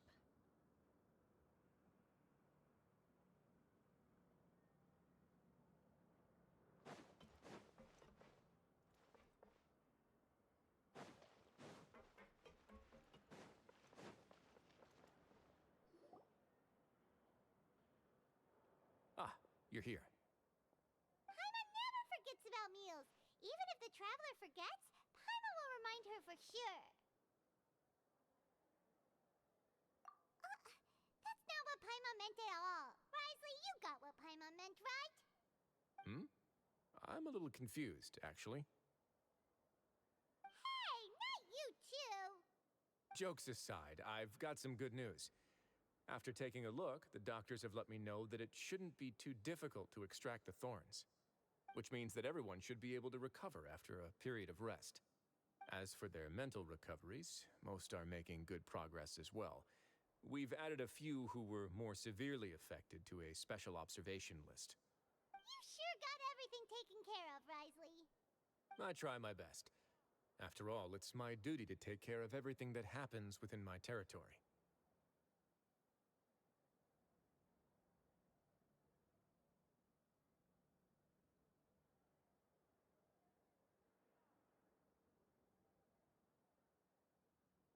Please, go ahead. That's a bit of a long story. I once had a similar experience. It had to do with the host family I lived with as a child. I was an orphan, adopted by a couple with a great deal of love in their hearts. I had many siblings, and we all adored each other. Once we were older, Mom and Dad would turn us over to be individually adopted by families of greater means, and go on to adopt more young children. They were perfect parents. Or so I thought.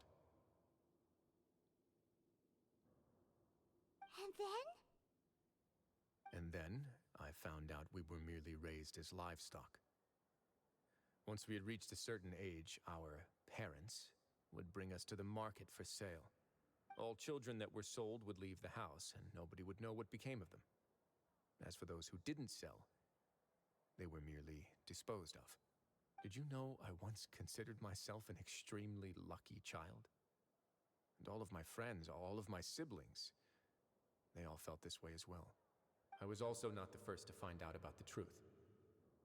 All those who found out before me were simply added to the disposal pile. I could never shake the feeling of irony every time I juxtaposed their tragic ends against our parents' adoring smiles. Yes.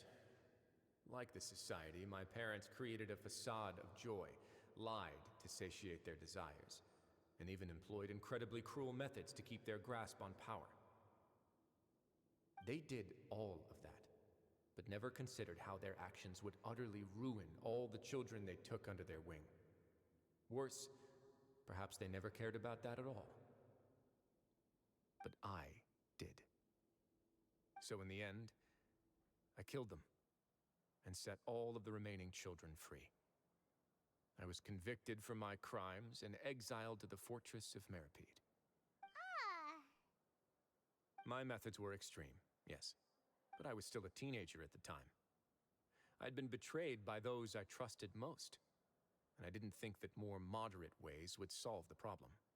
My doubt and helpless anger pushed me forward until I got what I deserved.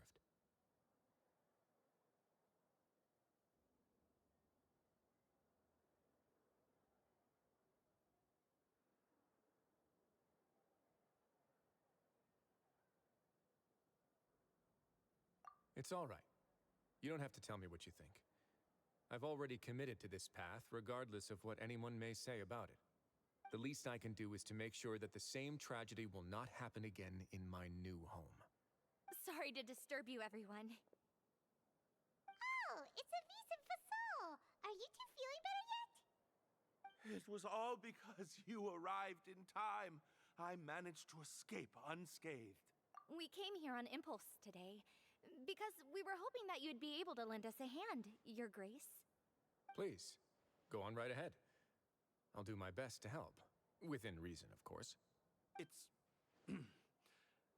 I'd like to be wedded to Avis here at the fortress. You're getting married?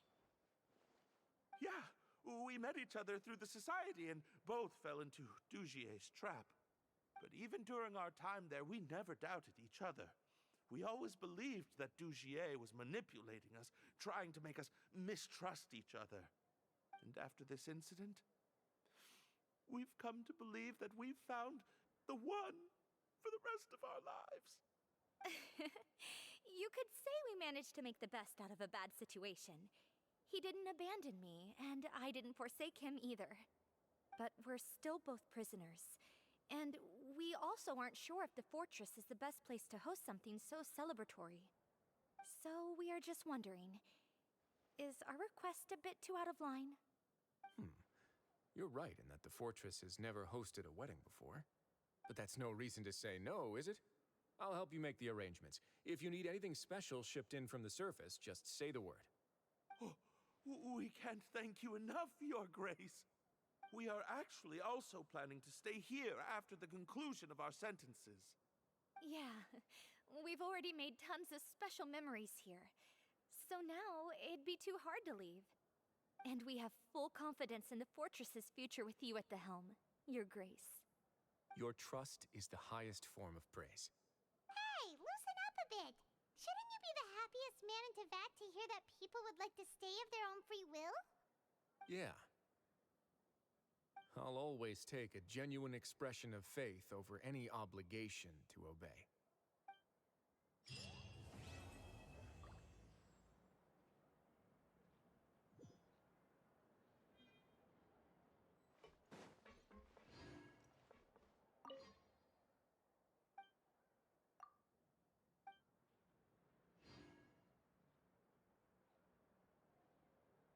Grab yourself a welfare meal.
commissions?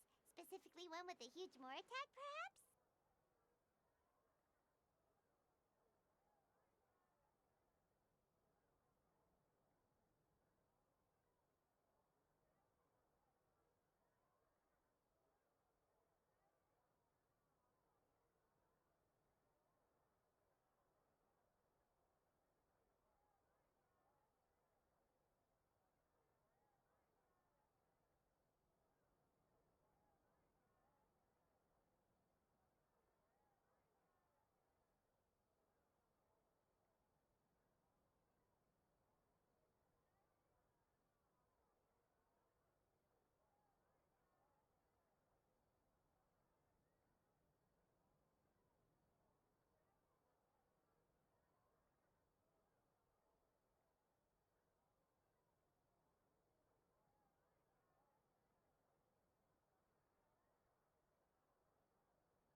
Paimon's just being enthusiastic. We're old friends now, she gets it. It's always a pleasure to see our two most avid adventurers again. Looking for the next challenge, I see.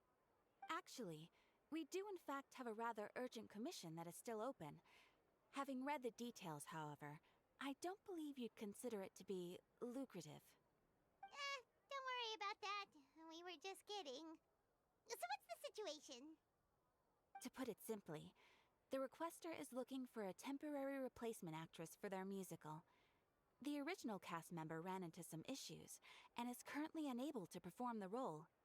But the troupe has also been experiencing some financial difficulties, so unfortunately they cannot afford to pay the replacement actress. That does sound like a tricky situation. So basically they're looking for a volunteer? That's right.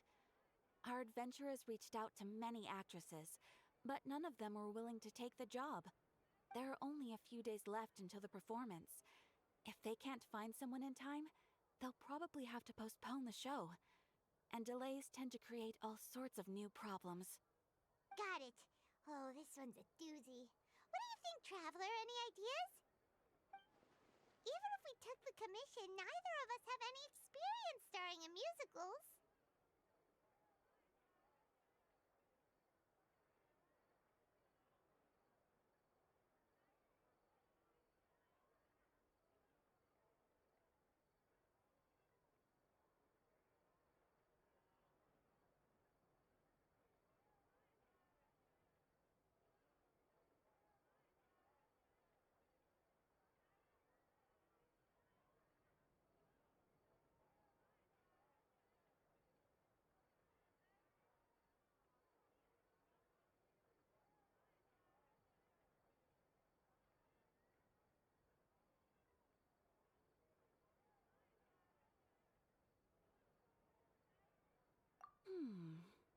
If you're interested in helping, why not start by having a chat with the requester?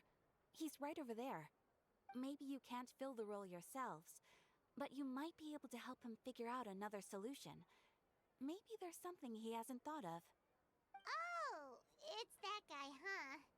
No wonder, he looks like he just ate a sour lemon.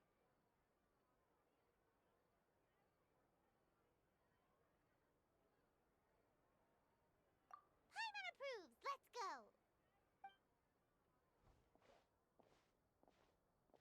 Hello there, are you the guy looking for a new actress? Wait, I know you two! Are you really willing to act in my musical? Wow, sounds like we're pretty famous in Fontaine already. But to answer your question, neither of us have any experience in musicals. But we heard that you're in a bit of a bind, so we figured we could at least try to help you think of a solution. Ah, I see. It's okay. I knew that asking for a volunteer was a long shot. If we can't find someone to step in, we'll have no choice but to cancel the show. It would be such a shame.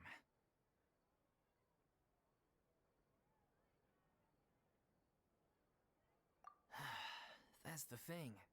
We're not some high-profile theater troupe, just a group of amateur enthusiasts.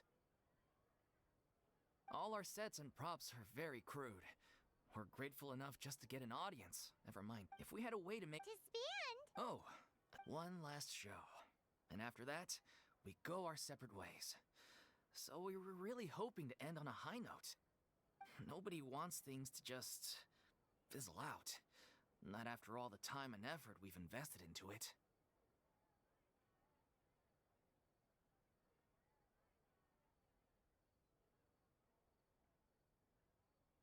Yeah, the leading lady, in fact.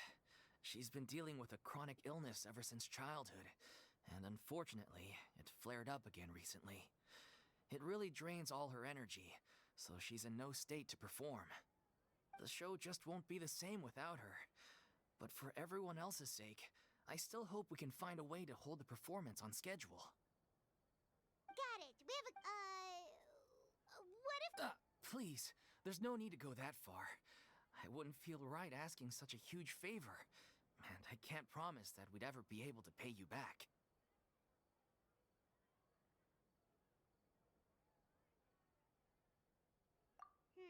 Good point. If the actress just goes through the motions for the Mora, that's not exactly rescuing the show. We should find someone who will put on the best performance possible. Oh, wait! What about...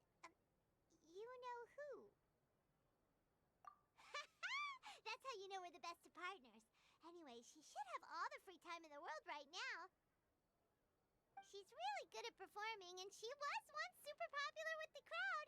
Performing in a musical should be a piece of cake for her. Who are you thinking of? Sounds like someone famous. Her! You're... That was a joke, right? Nope.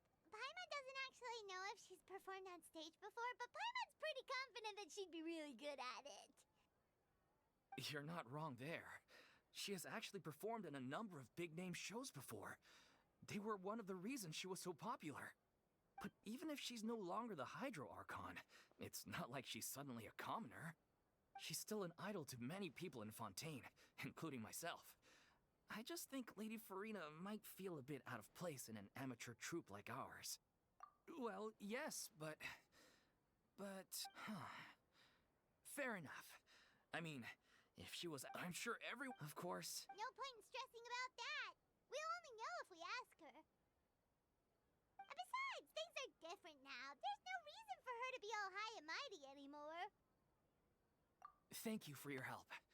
I guess I'll just stay here and wait for the good news. Good luck. Wait, where does Furina actually live nowadays? She used to live in luxury at the Palais Mermonia, but she's, moved out, right?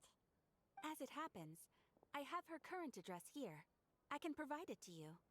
Woo! When did you get here? I came over when things were starting to sound more promising. I thought I should be at the ready in case my assistance is needed. It is my duty to support commissioners in any way I can. Thank you, ma'am. Thank you so much. Well, now that we've got the address, we'll go find Furina. Back in a jiffy.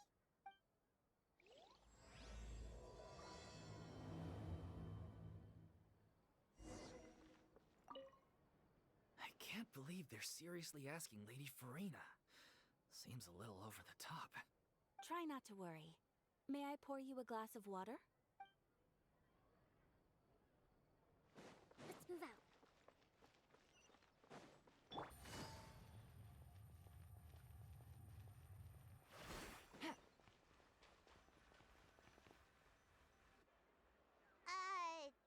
Did Catherine really give us the right address? She lives here? Not that there's anything wrong with this place. It's just, a bit of a step down from the Palais Mermonia. You know, it's common courtesy to make sure the homeowner isn't in earshot when you're denigrating their abode. Okay, when did popping out of thin air become all the rage? First Catherine and now you? I was just out on a shopping trip. I ran out of macaroni, so I went to grab a few more bags. I used to have a much wider range of choices when it came to food, But now I'm finding that simple, traditional home cooking can be quite delicious too.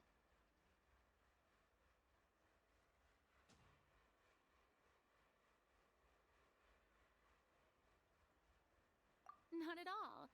As long as you have different kinds of sauces in, you can have macaroni and tomato sauce one week, macaroni and bolognese the next.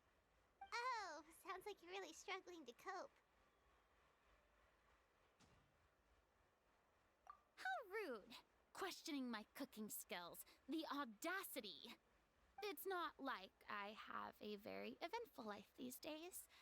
Actually, I barely leave the house. So I don't see how it's unusual that my meals are a little simpler now, too. Besides, I'm sure I could master dishes like la lettre faucilor or blubber profiteroles in no time, if I felt so inclined. Ah, there it is. You don't know how to cook. Not yet, maybe, but... Anyway, what are you even doing here? I do hope you didn't come here just to ogle at my fall from grace. Let me first be clear that I'm not taking guests at this time. So if you're just here to clown around, then please be on your way. Shoo! Sorry! We're sorry! Please don't be mad!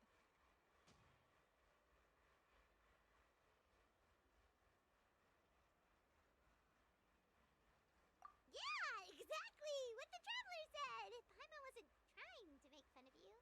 Hang on a sec, you weren't exactly holding back either. My help? Well, maybe you're forgetting that I'm no longer the mighty Hydro Archon. I don't even have a vision, you know. Don't worry, it's nothing that serious. It's just very specific, and you're the one with the power to help.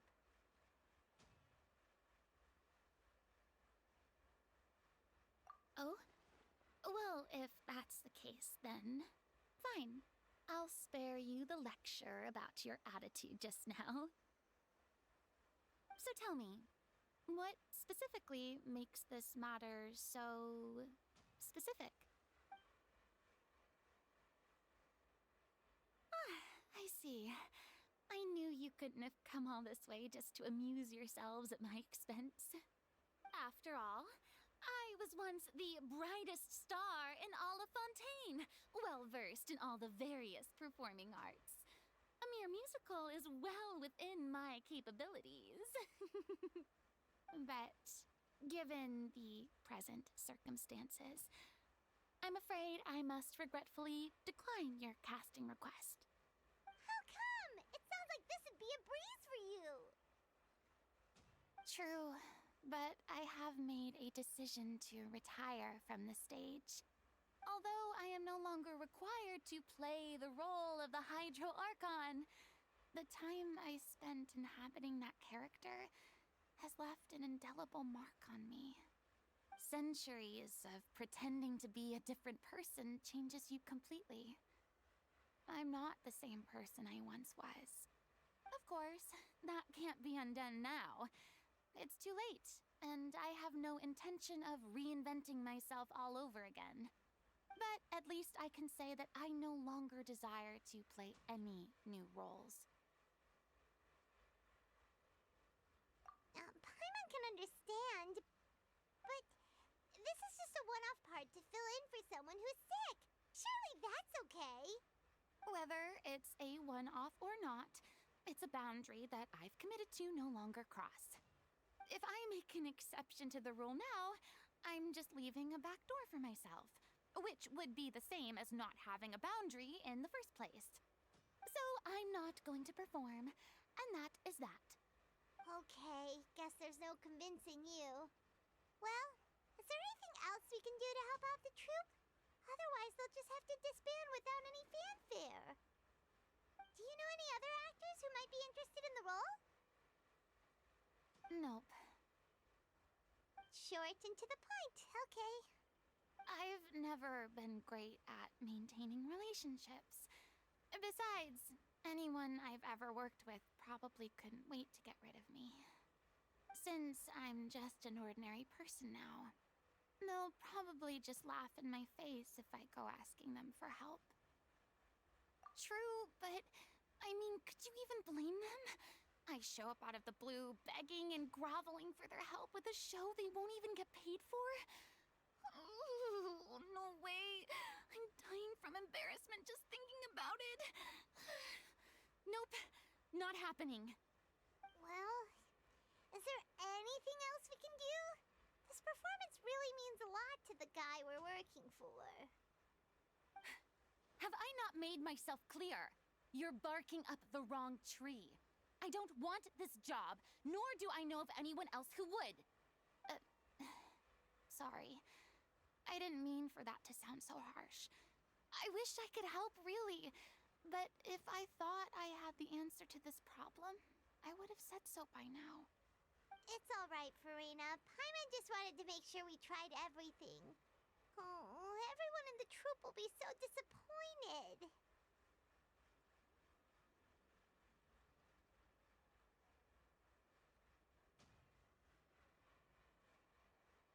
Yeah, I guess that's all we can do now. All right then, we'll see you around, Furina. Toodaloo to you too. I'm going home to take a rest now.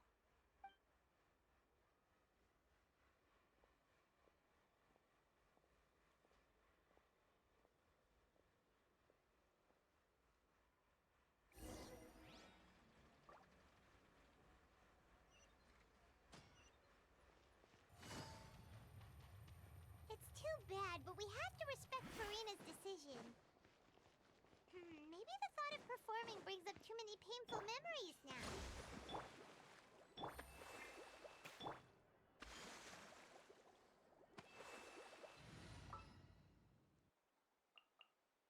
I await your...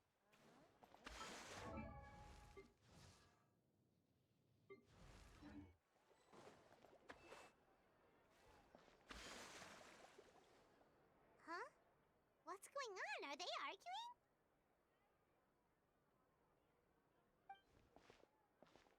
That's besides the point. I'll ask you again. Why did you start looking for a replacement without my consent? When did I tell you I'm going to take a step back? You didn't need to say it. We've known each other for how long now? We know the signs. But you never tell us about your illness, even when it's clearly flaring up. And that gives you the right to make a decision on my behalf? Shortly after you left, the troupe's lead actress came to the Adventurers Guild. She believes that she's healthy enough to perform. Excuse me, but can you both take a moment to discuss something else for now? The adventurer assigned to your commission has returned. Sorry, I was just dealing with a little misunderstanding. So, how did your conversation with Furina go? Sadly, it's a no from her. We tried to persuade her, but she wasn't having it. She doesn't want to play the role for personal reasons. I see. Well, circumstances have changed a little, so maybe that's not such bad news after all. You see, our leading lady has just informed me that she's well enough to make it to the show after all. Staging the musical with the full original cast was always the dream, of course. Oh, right! Sounds like everything worked itself out then.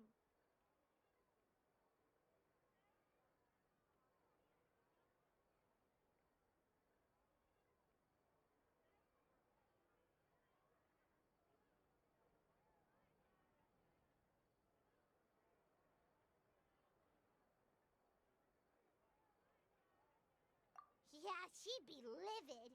We'd get the scolding of a lifetime. Jeez, is Lady Furina really so harsh with people? Only joking, calm down. So, guess we can consider this case closed now, huh? Despite the fact that we failed to complete the commission, we were still racking our brains for ideas on the way back here.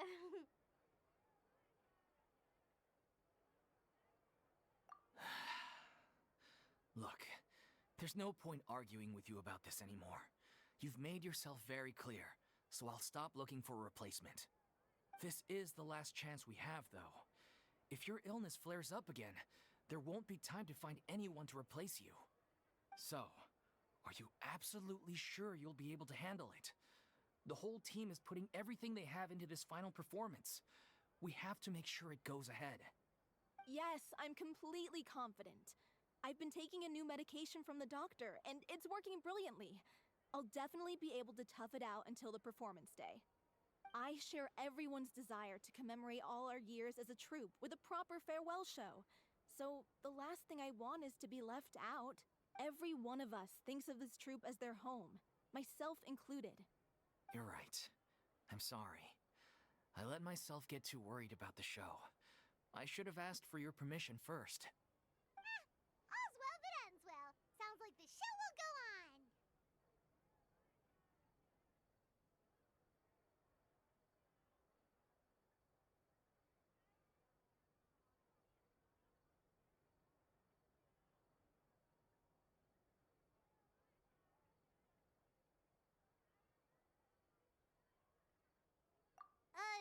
Sure.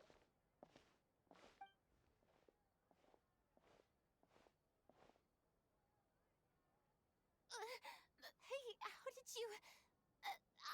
I was just passing by because I realized I forgot a couple of items on my shopping list. Alright, I'm coming. No need to drag me.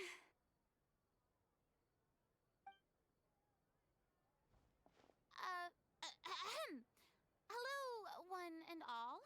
I couldn't help but overhear your conversation just now. Furina?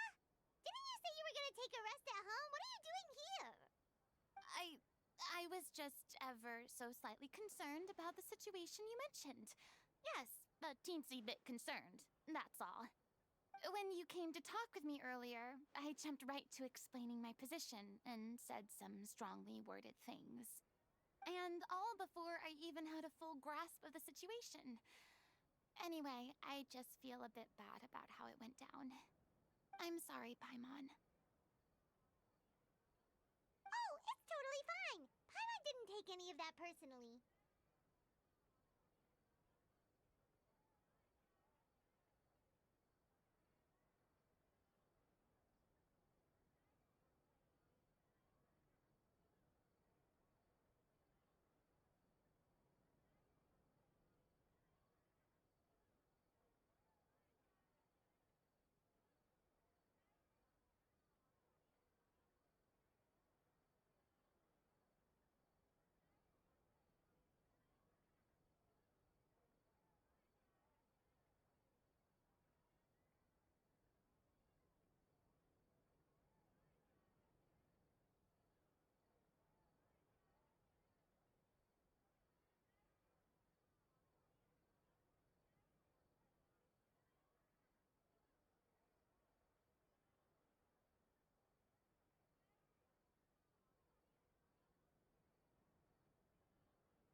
You really have a knack for asking the most uncomfortable questions, don't you? I felt very sheepish, having had a change of heart after flatly refusing you. And then, to make matters worse, you caught me. But in any case, it sounds like the issue has already been resolved. Yeah. When they said they were gonna ask for your help, I almost had a heart attack. I mean, how could we be worthy of having Lady Furina star in our show? There's no need to think like that. And no need to keep addressing me as lady. Just Furina is fine. I was wondering, if this troupe is so important to all of you, why does it have to disband? If the difficulties are purely financial, then there must be a solution. You could put the shows on pause while you look for a sponsor, for instance. Everyone seems so devoted to the troupe. I'm sure if you keep chipping away, you'll find a way through. We all want to believe that, but some things are just beyond our control. Everything's been going downhill ever since we lost our director. She was the heart and soul of our troupe. She kept us going. Her name was O'Reilly, and she was the founder as well as the artistic director of our troupe. And tragically, she was a victim in the serial disappearances case. What? That's actually how I recognized these two. It was all thanks to their efforts that the true culprit was brought to justice. But still, no sentence can bring our director back to us. She was a loyal fan of your performances, Miss Furina. They were what first inspired her to get into musical theater. She rallied many people around her who were destitute or had lost their sense of purpose in life, and convinced them to join. People loved our performances back then. We seemed to be going from strength to strength. Things were really looking up for us. And then disaster struck. Yeah. After that, the entire troupe fell into disarray. None of us know anything about script writing, let alone how to handle the business side of things. We've been doing the best we can, but despite our efforts, things are slowly but surely falling apart. It's agonizing, but ultimately, we'd rather end things now on our own terms than stick it out to the bitter end and watch all our dreams turn to dust. Oh.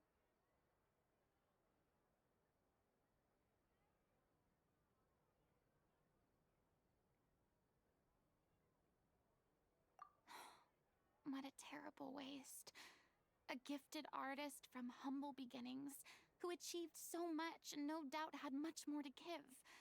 And then her life was so cruelly taken. I suppose it's fair to say then that this final show, besides being your farewell to the stage, is also your final gift for her? Yes, exactly. We all miss her terribly. Well, good thing I followed the traveler here. After hearing this tragic tale, I can no longer stand by and do nothing. Furina. I know what you're thinking, but I by no means plan to cross the boundary I've set for myself. Besides, they're no longer looking for a replacement anyway. I can, however, provide some artistic guidance from the vantage point of a highly experienced audience member. But only if you feel this is something that would help, of course. Oh, most definitely! We'll take any guidance that you can give. We unfortunately don't have any budget for a consultant, though. Will that be a problem? I don't need any compensation. All I'd ask in return, if you're willing, is that you tell me some more about the life and work of your late director. Something I've begun to realize since my departure from the Opera Epiclese is that there's a lot you don't see when you observe everything from on high. The law only judges criminal behavior and does not weigh human emotion.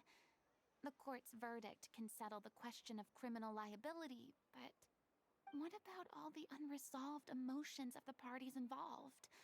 What happens to them? An interesting answer. But if you ask me, I think all emotion shall ultimately return home to the heart and slowly settle with the passage of time. Take, par exemple, how this troupe pines for their late director. Things such as this I have never witnessed before, and so I should like to observe, perchance to understand. Still a fan of your old dramatic monologues then, huh? You just want to get back in on the action, don't you? No. This is a completely different situation. Pearls before swine. The name's not Swine, it's Paimon! Would you be willing to join me? Come on, take a break from adventuring to listen to a story.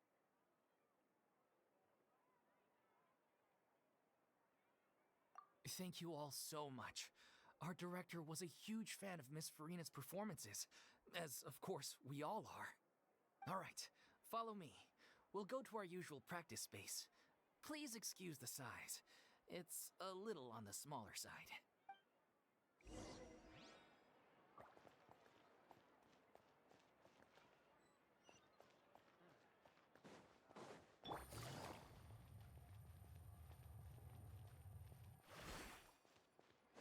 Take it easy.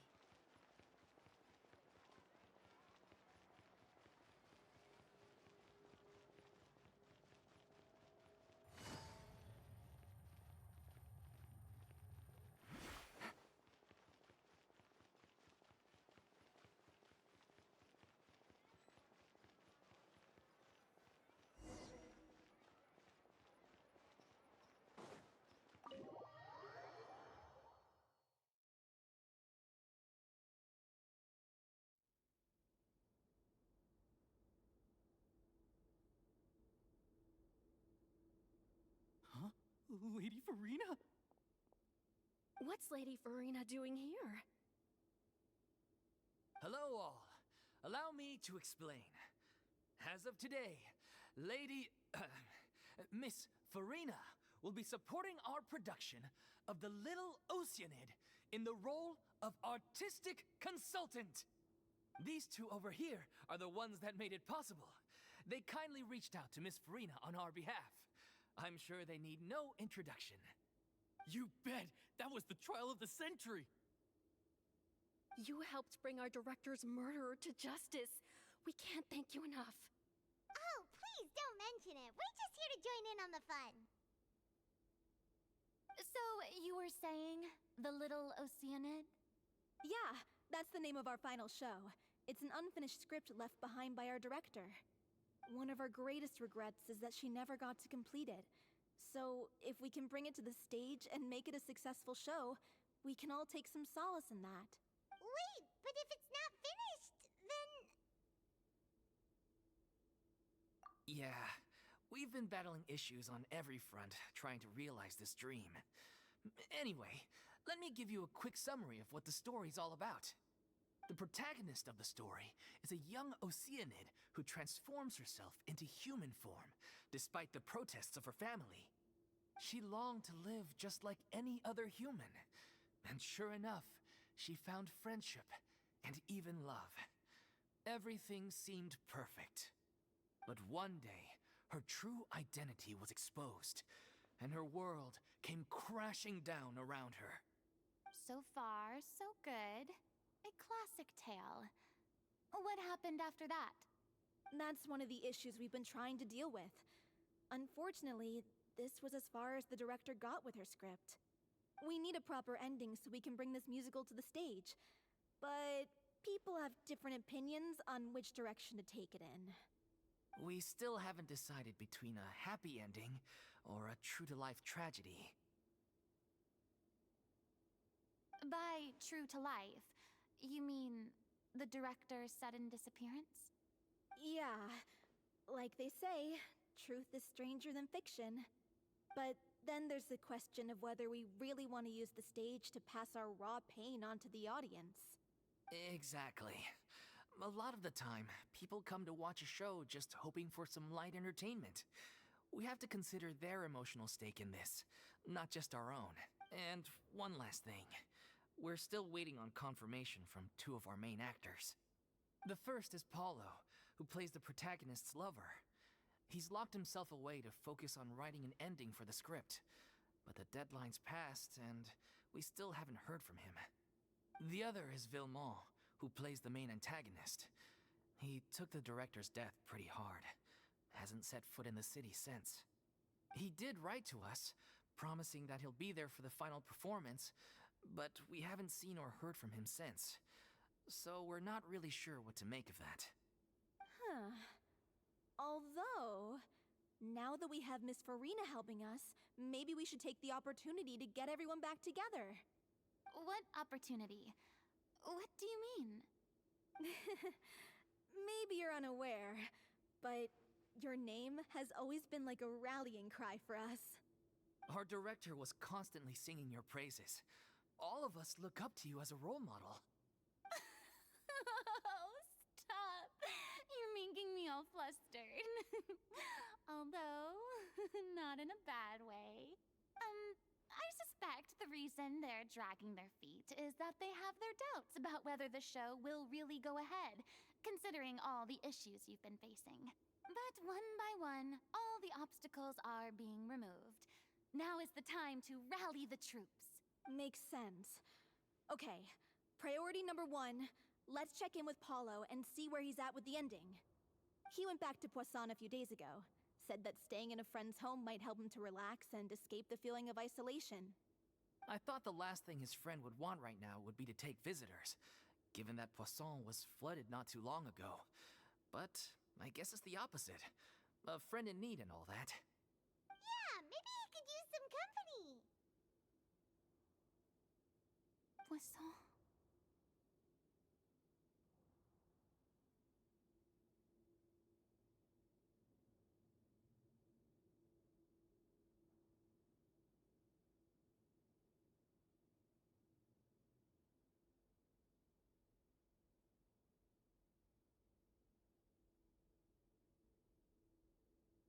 Nothing.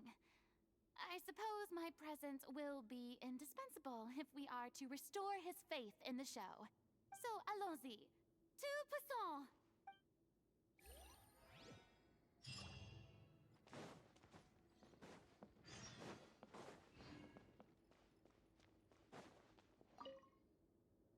You're off to Poisson to find Paulo, right? Have a safe trip. We'll take care of the troop while you're gone.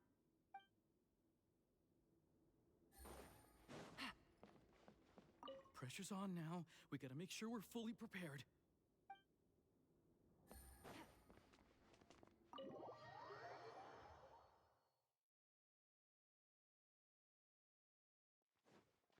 Take it easy.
Gotcha.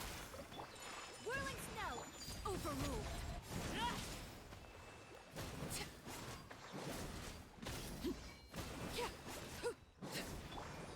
Sakura swirl. Take flight.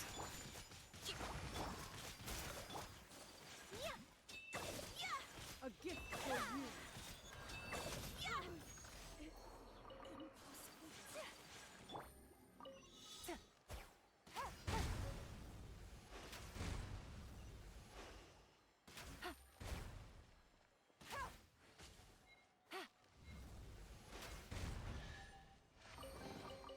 A chest full of valuables and a trove of potential clues.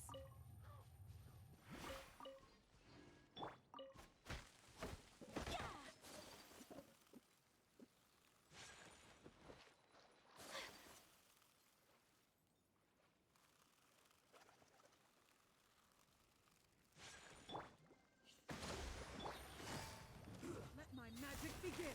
Quietly now. Here comes the cash. Whirling transfixed.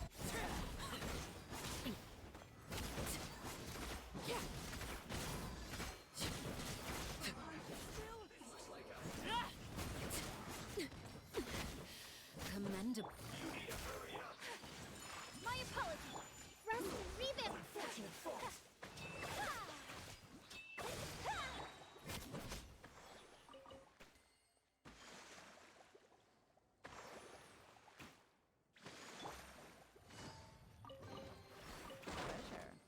One way to draw your target out of hiding.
are about to get dicey.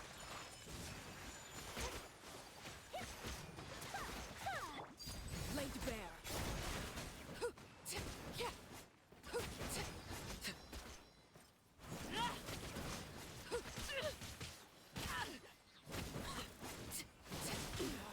Go on.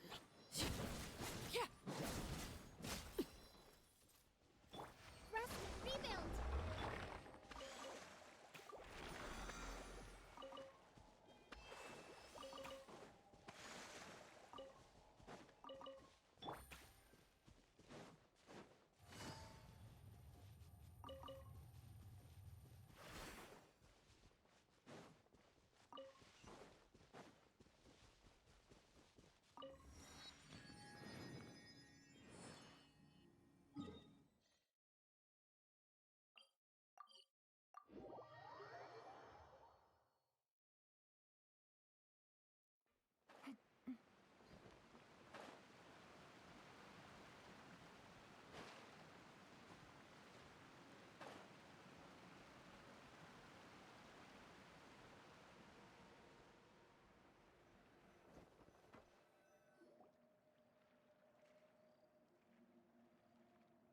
If I remember correctly, this is where he's staying.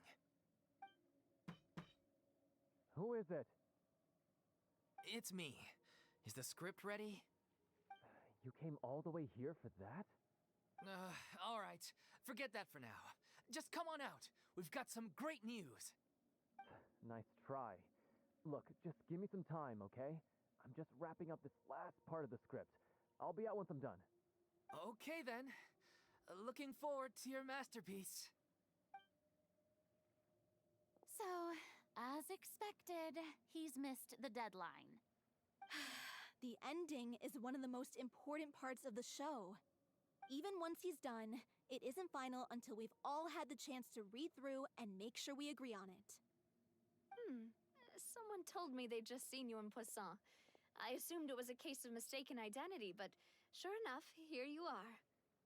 And Furina, too. I was wondering if we might run into her. So, you're here for Paolo? Looks like he could be a while, so feel free to take a stroll around town in the meantime. I've made all the arrangements already. Oh, it's okay. We can just wait here. Thank you for being so considerate, Miss Navia. That sounds wonderful. We'll take that stroll. Get over here, you! How oblivious are you? How are things in Poisson now? Any better? Things are on the mend, but it's a slow process. Some people may never recover from the trauma they experienced. I'm sorry to hear that. I wish there was something I could do. Please, must our conversations take such a depressing turn every time we meet? We all have painful memories, but we don't have to let them cloud everything we do. And if you're trying to make a new start, perhaps it's best if you don't bring up the past all the time. Thank you for your words of comfort. You make a very good point. But for now, at least, I think I should stay with the way I'm feeling for a while longer. It's okay. These things take time. Moving on from a painful experience is easier said than done, which brings me to why I'm here. I thought you should probably know that not everyone here is ready to forgive and forget after the Hydro Archon's inaction in the face of catastrophe. To avoid upsetting the peace, I told the townspeople that everyone here is a member of the theater troupe, and that you are just an actress playing the role of Furina. It's not a perfect solution, but hopefully it means you won't have to lie low while you're here. That's so thoughtful of you, Navia. Well, what do you expect? I am the courageous and considerate president of Spina di Rosula, after all, like my father before me. Anyway, that was all. Look after her now. Off we go then. Let's take a look up there. I don't have any friends that I can be frank and honest with, so maybe she's right. You're the closest thing to friends that I have.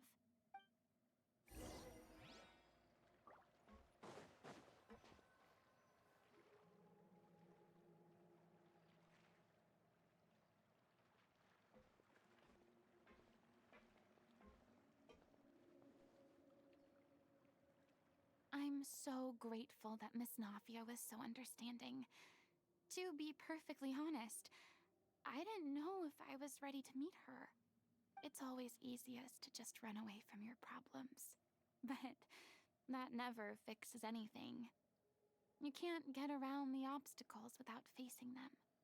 So that's why you were nervous when they brought up Poisson. Yeah. I'd be lying if I said I wasn't scared of coming back here. Still, I felt it was something I had to do. As I was saying before, I want to see for myself the things that I never could in the past. I'd be overjoyed if the people here could find it in their hearts to forgive me. But they're more likely to unleash a tirade of vitriol against me, which, of course, I completely understand and accept.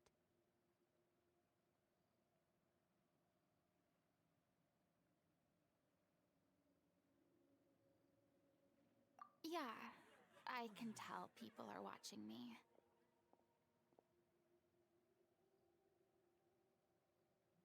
I'm sure some people here see the idea of someone coming to Poisson dressed as the Hydro Archon as extremely disrespectful.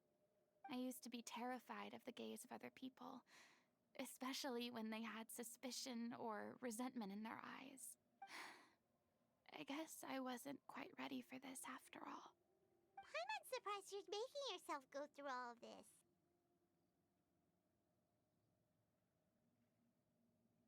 I can't let myself see only the things I want to see. How would that make me any different from before? Look! There seems to be a crowd gathering over there. Probably time we made a move.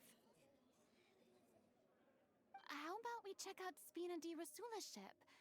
We should have a view of the whole of Poisson from there.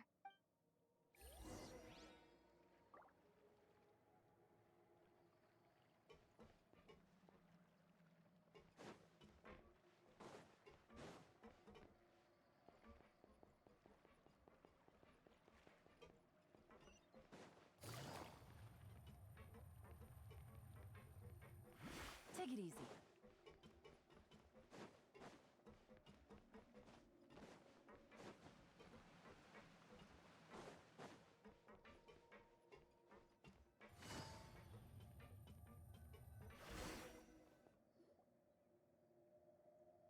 I'm sorry. You probably just wanted a relaxing stroll, and here I am dumping all this heavy stuff on you. We don't mind. It's actually refreshing to see a different side of you. Great. Well, I appreciate your company, so please don't disappear just yet. I don't know whether you can tell, but the years of suffering and loneliness aren't the only reason I have a hard time facing up to who I used to be. As I stand here by the ship, I can't get the images of the rising water out of my mind. One after another, people were taken by the water. All those treasured lives and memories washed out of existence in an instant. They thought their god would protect them. They had absolute faith that when disaster struck, a divine power would save them from harm. And all the while, I played my part to perfection to convince them that was true. But then the floodwaters finally came, and the Hydro Archon did nothing. You shouldn't look at it like that. You're only doing your duty. I've had to go through so many moments like that for the sake of protecting the truth. As time went on, it got harder and harder to bear, and I became more lonely and isolated. Eventually, I realized I had nothing left except the truth. I became terrified of completely failing in my task, and was haunted by the thought of being left all alone, weeping on my throne. Fortunately, we were able to avoid the worst-case scenario thanks to the help of heroic individuals such as yourselves. Everyone rose to their responsibilities, and I finally regained my freedom. But on some level, freedom also means no longer being needed. I have no further use to people. Paimon would have never imagined you'd see it that way. Reward? I guess so. Back then, I didn't even dare to dream about having someone to confide in. I was scared of someone recognizing me for who I truly was, and exposing the secret I swore to protect. Believe in the Furina you see on stage. She is the one you can trust. I had to keep all my feelings, all my curiosity about life to myself. No one could be allowed to know. That's what I really meant when I said I'm no good at maintaining relationships. So that's where you were coming from. Paimon totally thought you were just a bit of a diva at heart. Could you please get off my case? I don't know what's gotten into you today. I'm making an effort here. You could at least try to do the same.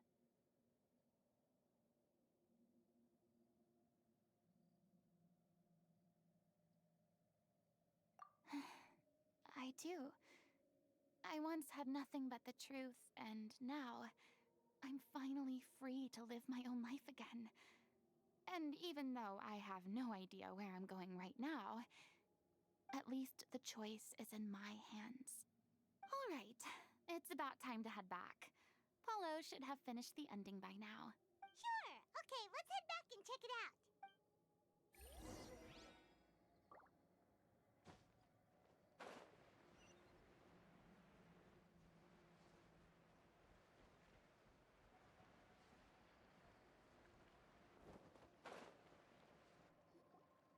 Didn't you say you needed to watch what you eat? Come on. Anyway, Are you kidding me? I've spent my whole life battling the effects of ill health, and it kills me to watch you willingly ruin yours by filling yourself up with junk all the time. Oh no, looks like they're arguing again. We're back! Could you maybe put your differences aside for a moment? Ah, you're back. We've been enjoying Spina di Rosula's VIP treatment in your stead. Paulo's nearly done. We shouldn't have to wait too much longer. Great! So you were discussing your characters, right? We heard she's playing the Oceanid who turns into a human girl. What about you? Me? I'm an Oceanid too. He was originally supposed to take the form of a crane, but he outgrew that role. Well, the costume at least. So now he's playing the boar instead. Sorry. The boar's not a bad character, actually. He's the one who raises the little Oceanid, yes? That's right. He has some pretty memorable lines too, like when he imparts some solemn words of wisdom to the little Oceanid. If you become human, you can reveal your secret to no one. You will face suffering and loneliness. Is this truly what you want? Wait, that sounds kind of familiar. It's the most important line in the whole script. I think it's a symbolic statement about our director's life and legacy. She kept quiet about all the trials and tribulations she faced in running our troupe, allowing us to devote ourselves fully to performing. It was only after she was gone that we realized how tough her job really was. You mentioned earlier that the troupe is like your home. Yeah. I was born with an incurable illness, and once my family found out it couldn't be treated, they decided they didn't want me anymore. I spent some years taking whatever work I could find and trying to manage my illness with various medicines. But whenever I had a bad flare-up, I'd be lying in an alleyway for days at a time. It was like that until the director found me one day. She told me I had a great voice and asked if I was interested in studying singing from her. I said yes. She took me under her wing, taught me to both sing and act, helped me find Mora for my meds, took care of me when my condition decided to flare up. I know it was all a huge burden on her. She sounds like a really incredible person. She really was. She gave everything she had to her troupe and the people in it. All of us were so proud to call her our director. I was a lost child too when she found me. As the child of a murderer, my parents weren't around when I was little, so I got sent to an orphanage. The other kids were always picking fights with me. They'd say things like, "Come on, you must be pretty tough if you're the son of a murderer." It was just to taunt me, though. I was an easy target, and they knew it. One day, I got beaten up so bad that I just couldn't take it anymore, so I ran away. I lost all faith in humanity by that point. Thought the whole world was out to get me. Let me guess. Fortunately, the next person you ran into was the director. Yeah. For the first time in my life, I was somewhere I felt safe. And I promised myself I'd stay here until the day the group parted ways. The day you hoped would never come. How times change. Oh, you're finally done? Get your butt over here. There's someone I need to introduce you to. This is our new artistic consultant, Miss Furina. Furina? The Furina? Oh my god, how did you manage to wrangle that? Please, the honor is all mine. I was profoundly moved to hear about your troupe and your wonderful director. I just wanted to do something to help. Same here. Even so, this is just... Oh, wow. I'm sorry. I'll try to calm down. Now, where was I? Ah, yes, the script, of course. Let me give you a rundown of how the story unfolds in my version of the script. I'm sure you're already familiar with the beginning of the story. A little Oceanid decides she wants to become a human, against the wishes of her family. She finds love and friendship in the bustling city. But then, disaster strikes. The people start to notice that all the fresh water in the surrounding area is slowly disappearing. The soil is becoming arid, plants and flowers are withering, and the people begin to panic. The little Oceanid, Cleo, and her lover decide to do something about it, and investigate the truth of the matter together. In the end, they discover that all the waste and pollution created by humans over the years has caused the fresh water to flee the land, as if driven by a consciousness of its own. Consciousness?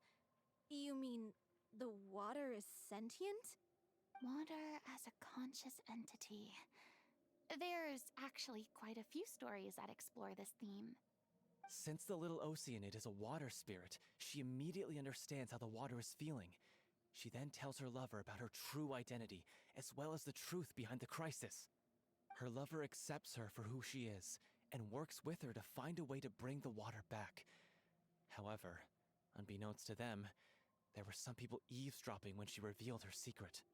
The little Oceanid is accused of being directly responsible for driving the water away, and faces the greatest dilemma of her life. And then? In the end, she makes the brave decision to sacrifice herself to save her lover, and the rest of humanity. Huh? But didn't they all treat Cleo like a villain? Why would she want to save them after that? Well, she mainly wanted to save her lover, plus everyone who'd stood up for her. Through her love for her human partner, she was able to find an even greater love, one that extended to all of humanity. Surely the biggest strength of Cleo's character. There's actually something else that bothers me. You know the protagonist is supposed to represent the director, right? And she never had the chance to become a hero in our world. If we're serious about dedicating this show to her memory, we should make the ending as true to life as possible. What about if the little Oceanid is hounded to death by people who hate her, her lover makes sure her secret never gets out, and humanity continues down the path to extinction? That sounds like too cruel of an ending to me, and perhaps a little irresponsible to present to the audience.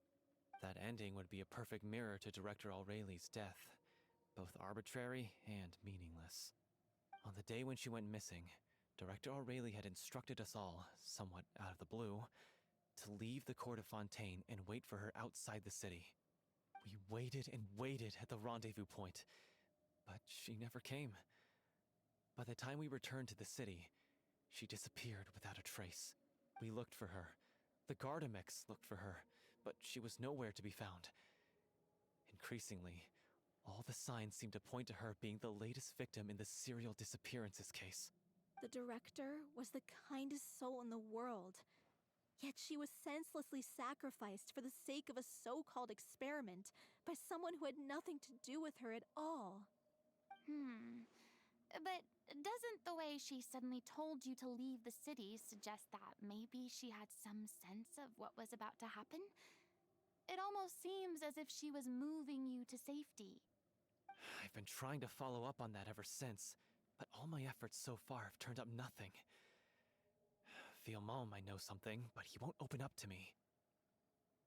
Villemont? The one who's playing the role of the villain? Yeah. He's been overwhelmed by grief. I think the director's death hit him hardest of all. Grief? Guilt, more like. Also, I have a hard time imagining that anyone took it harder than me. Because, well, speaking of the play being true to life, I was deeply, madly in love with O'Reilly. What? You kept that one quiet. It's time to be upfront with you all. No more keeping secrets from each other. We'll never be able to agree on the ending if we can't be honest about how we feel. I did tell her how I felt once, but she turned me down pretty much straight away. She said that we were all like brothers and sisters to her, and she'd never considered us as potential romantic partners. Not that it came as a shock or anything. It was what I was expecting to hear. So I told her I'd always be there for the troupe, and I'd always be there for her. I said, maybe one day in the future, when everyone's settled into their own lives and on the up and up, and managing the troupe no longer required her constant attention, well, maybe then she could reconsider what she really wanted in her life. And now, that day will never come. Oh, Paulo. So if I'm the one writing this ending, then I'm gonna make sure it does right by O'Reilly. I won't let anyone get in the way of that. In that case, you have to straighten things out with Villemont once and for all, face to face. We've all had our differences of opinion over the ending, but those two have never seen eye to eye on anything. One of them has to compromise if we're ever going to reach a final decision. Well, if that's where we're at, looks like it's time to go visit Villemont. Are you ready to face the truth? Honestly, I'm slightly terrified. But for the sake of our final performance, I'll do whatever it takes. Funny you should ask, though. You really do get what I'm going through right now. I certainly do. Come on, everyone. Allons-y!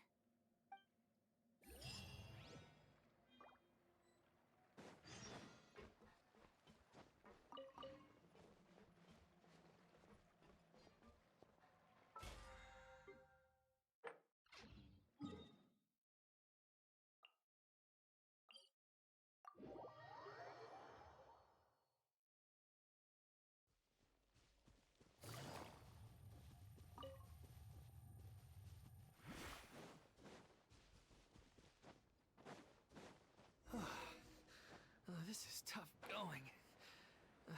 Delphi, are you sure you can manage in your condition? I could ask you the same question. Try to keep up.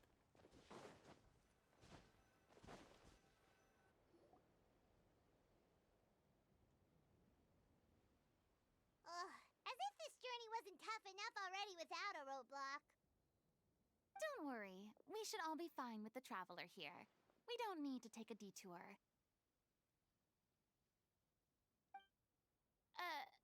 Wait, why are you all looking at me? You're not seriously expecting me to fight, are you? We're just curious, that's all. I don't think anyone's ever seen Furina in a fight before. Yeah, but don't you remember why? The Hydro Archon willingly gave up all her power so it could be converted into indemnitium. Miss Furina said so herself. Precisely. And I'm not even the Hydro Archon anymore, so all my power is gone anyway. As much as it pains me, unfortunately, I should just stay put. I'm more like a damsel in distress more than anything. That sounded so smug. Ugh, secondhand embarrassment is unbearable. C'est la vie, indeed. Alas, I am forced to watch on helplessly as a more brave and seasoned adventurer than I swoops in to save the day. Aw, too bad. I was so pumped to feast my eyes on fight mode Furina. Sorry to leave all the heavy lifting to you. Don't worry, piece of cake.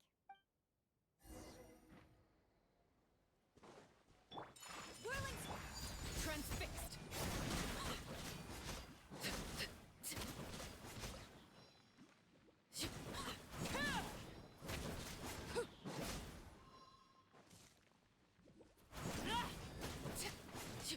Gotcha.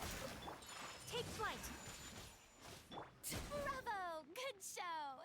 You certainly live up to your reputation. Yeah, thank you. Anyway, the path is cleared now, so onwards and upwards. Yeah. Take it easy. Vilma, are you there? Huh? Oh, it's you guys. Wait, what's Lady Furina doing here? I can explain.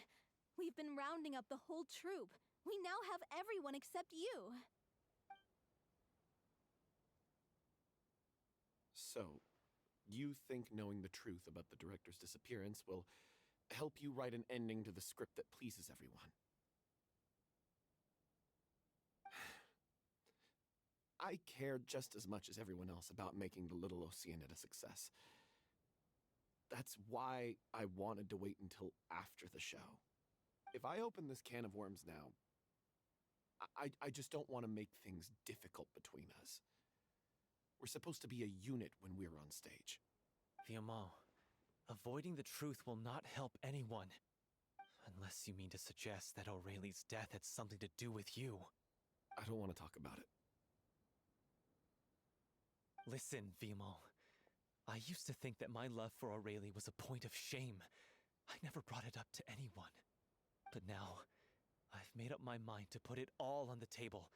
I'm prepared to face everything, to sacrifice everything for the sake of the show. The Little Oceanid cannot be complete unless we do justice to Aurelie on an emotional level. This is why people think of you as not being the smart one. As you all know already, the troupe was kept afloat not from ticket sales, but donations from the audience. Of course, that was nowhere near enough. We took on side jobs when we weren't performing, but even then, the troupe's financial situation was pretty dire. So, anyway, one day after a show, a merchant came to me and offered us a huge sponsorship. In return, we just had to provide the audience with their drinks during performances. It seemed like a win-win, so I said yes to it on the spot without consulting the director. It was only when the merchant came to deliver the goods that I realized the drink in question was synth. Isn't that the drink peddled by the culprit behind the serial disappearances case?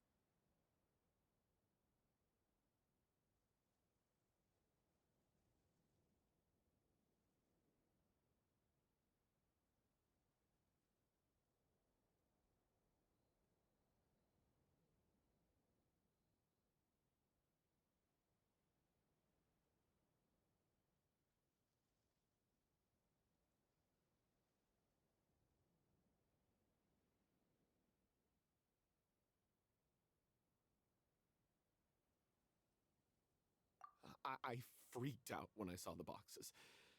And I told the director everything right away. She was completely shocked as well. But she didn't reprimand me for making the decision without consulting her. Instead, she contacted the merchant and stated that the troupe could not agree to this collaboration. The merchant was furious, berated us for going back on our word, and threatened to sue us for damages. The amount was astronomical. There was no way we'd be able to pay. And then? I was going to sort it on my own, but the director stopped me. She said that this was an issue for the whole troupe, and it wasn't my fault. But things only got worse from there. The synth merchant just wouldn't let up, and then suddenly the director told us all to leave the city one day. I knew then that things must have reached a boiling point. I admit this whole thing was my mistake. I didn't dare to tell any of you the truth back then, and after the director disappeared, I was even more afraid to say anything.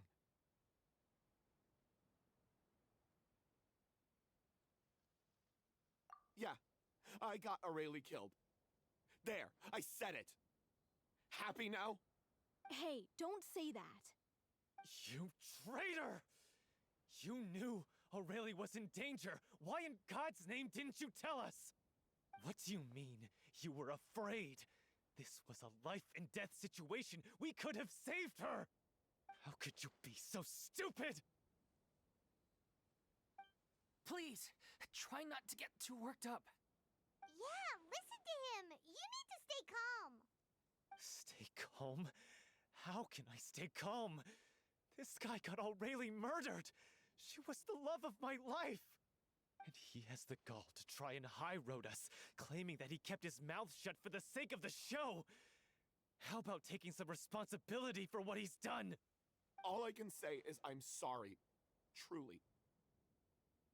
I wanted to apologize to everyone in the troupe, but that won't bring back the director.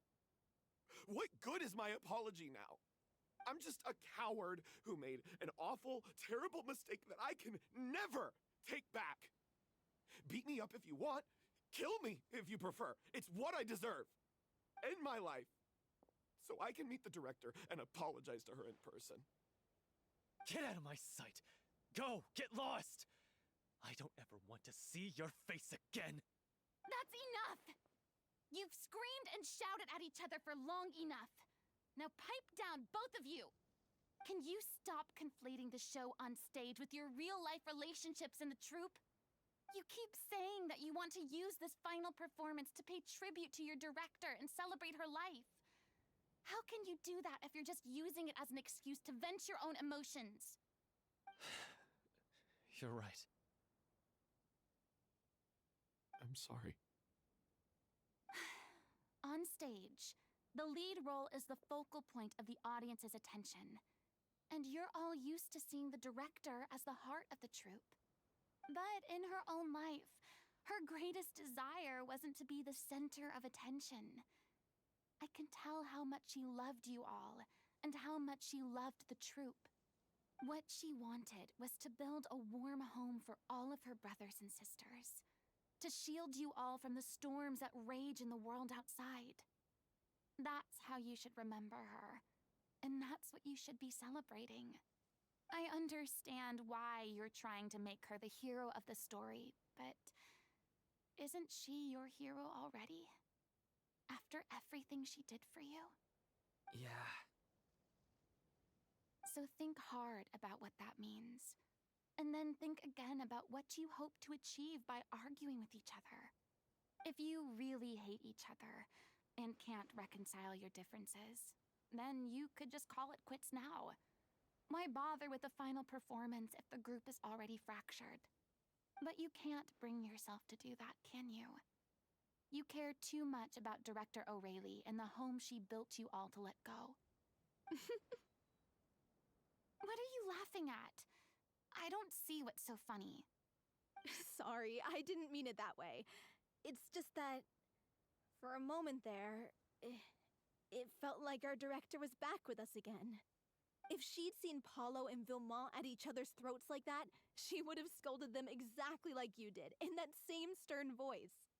Really? But she sounded like such a gentle person. Of course she was. Even her harshest lectures came from a place of kindness, and it showed. She really was a truly outstanding person.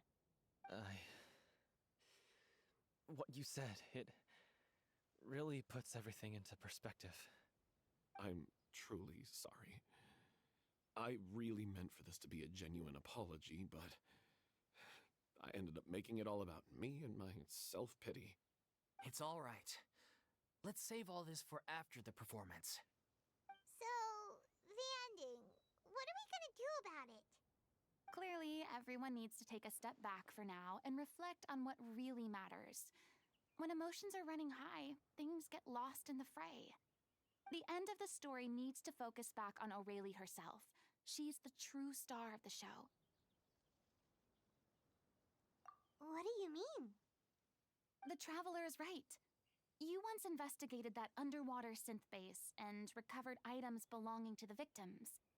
If you could find anything that Aurelie left behind, perhaps we can get a better sense of what she went through in her final days. You really think that's possible? I trust that nobody would object to the ending of the story being based on Aurelie's true feelings. No. Well, we'll leave this in your capable hands. Come, let's pay a visit to the Palais Mermonia. The rest of you, head back to the rehearsal location for now, and wait for our good news.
You want to review some recovered items connected to victims of the serial disappearances case? But, that case has been closed for quite a while now.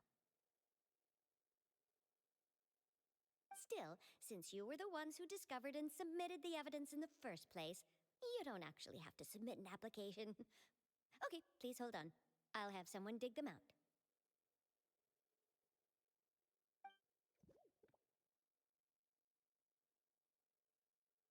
So, this is all O'Reilly left behind. Just whatever she was carrying on her person and this tattered old notebook.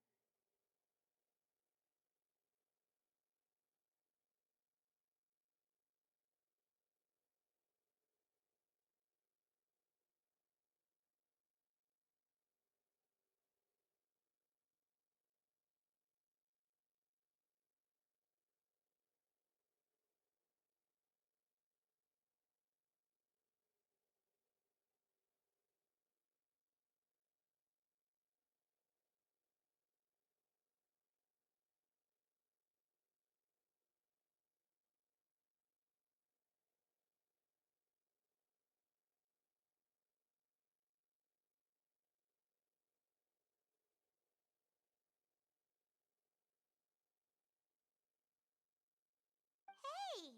It's full of script lines! And sketches, too! Looks like they show where the different props should be placed on stage.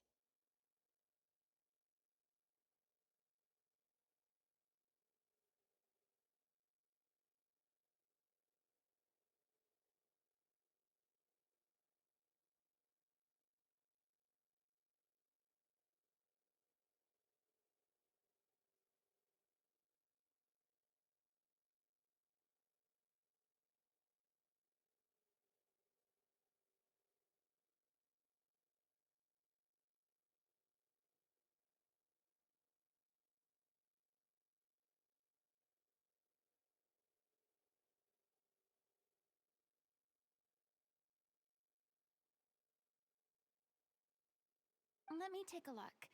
Maybe there's something in here from after she was kidnapped. Aha! I found something. To whoever discovers this diary.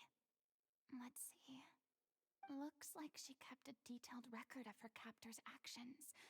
She even mentions the truth behind the experiments on dissolving young women. If we'd had the chance to examine this notebook carefully back then, it would have been a conclusive piece of evidence proving Vachey's guilt. Vachey took so many lives. It's still so unthinkable how many victims he had. I guess O'Reilly must have written all of this down in the hope that her records would one day be of use to investigators. Wait, it cuts off.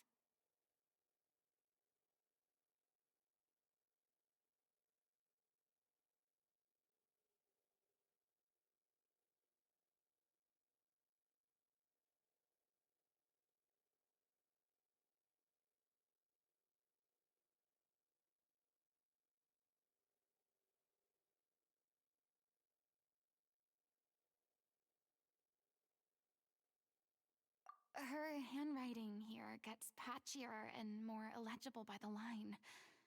She probably didn't have much strength left. Her final words are... I'll let you read them for yourselves.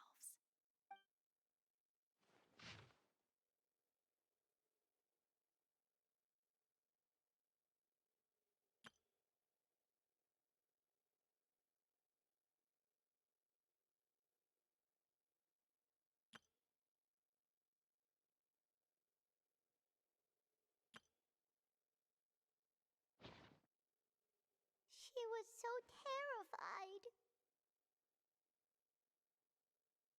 She may have been a mighty hero in the eyes of her troop, but at the end of the day, she was only human. I can't bear to think how painful and lonely her final days must have been. Wait. This part on the last page sounds strangely familiar.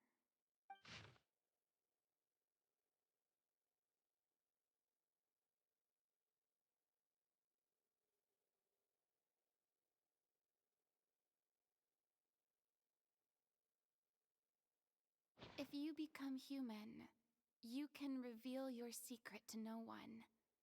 You will face suffering and loneliness. Is this truly what you want? Isn't that the most important line in the Little Oceanid?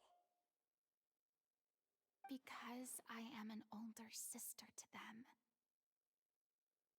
Oh.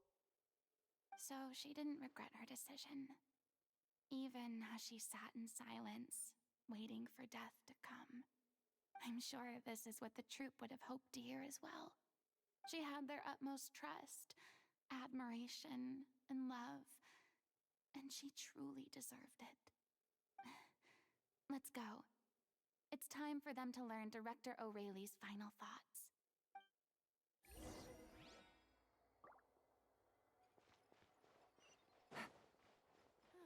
Leaving the Ministry of External Relations.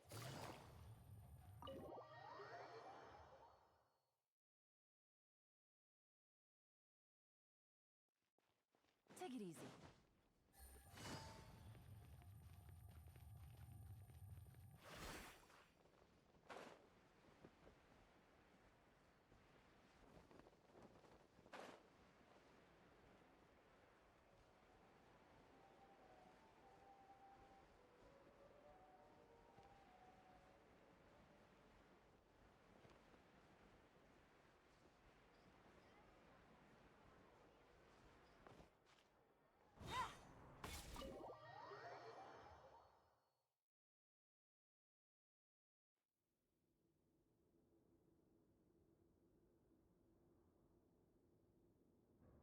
She deserves a hero's farewell. If that's the only way to convey to the audience the courage and selflessness that she showed in the face of death, then it's a meaningful way to end the story. Even in the last moments of her life, she was still leaving a trail for others to follow. She did her best to protect as many people as possible, even if it meant sacrificing herself. We know what choice our little Oceanid would have made now. I don't think any more discussion is necessary. Well, Vilmont, if we put the past aside for now, do you think you can bring yourself to go ahead with the show? I will channel all my regret and put it into my performance, to make this a show worthy of our director.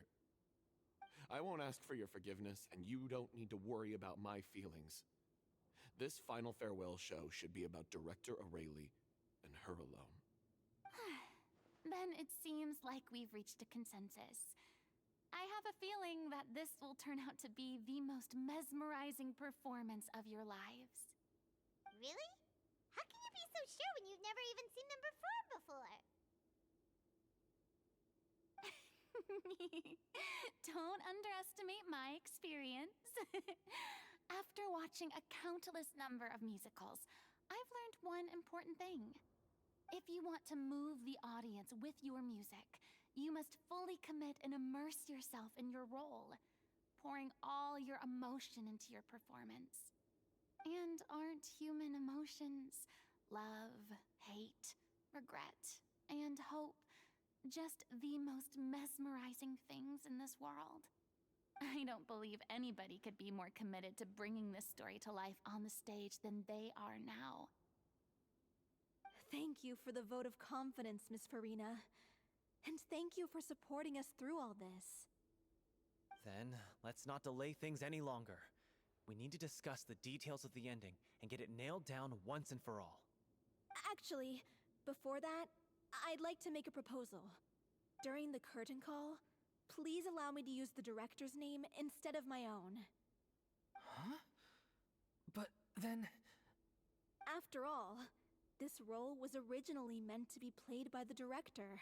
I'm just filling in for her. Besides, a role commemorating her life should be associated with her name. Well, if you're sure you're okay with that, I have no objection to it.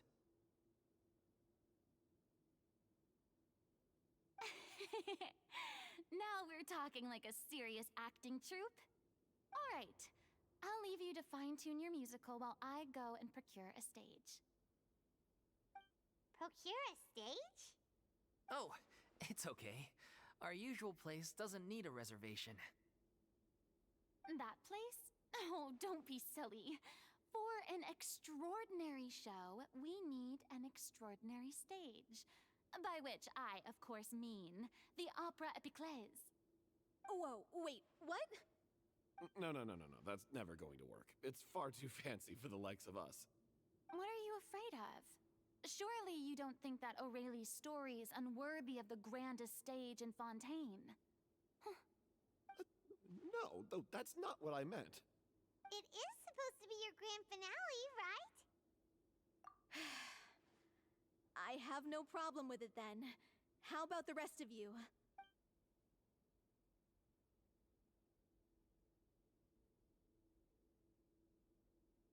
I'll take your silence as a yes. Thank you for giving us this opportunity. It really is a dream come true. Well, then don't disappoint me. If you mess this up, it'll reflect poorly on me too. Come on. We'll need to get the go-ahead from Nervilette. I know just where to find him.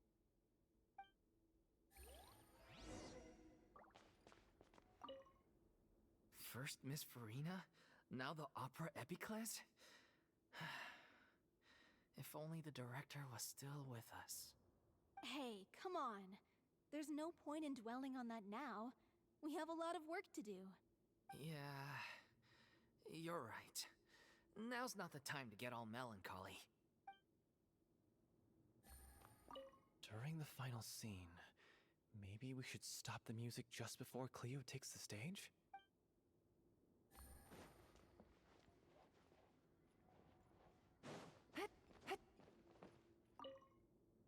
Best of luck to you.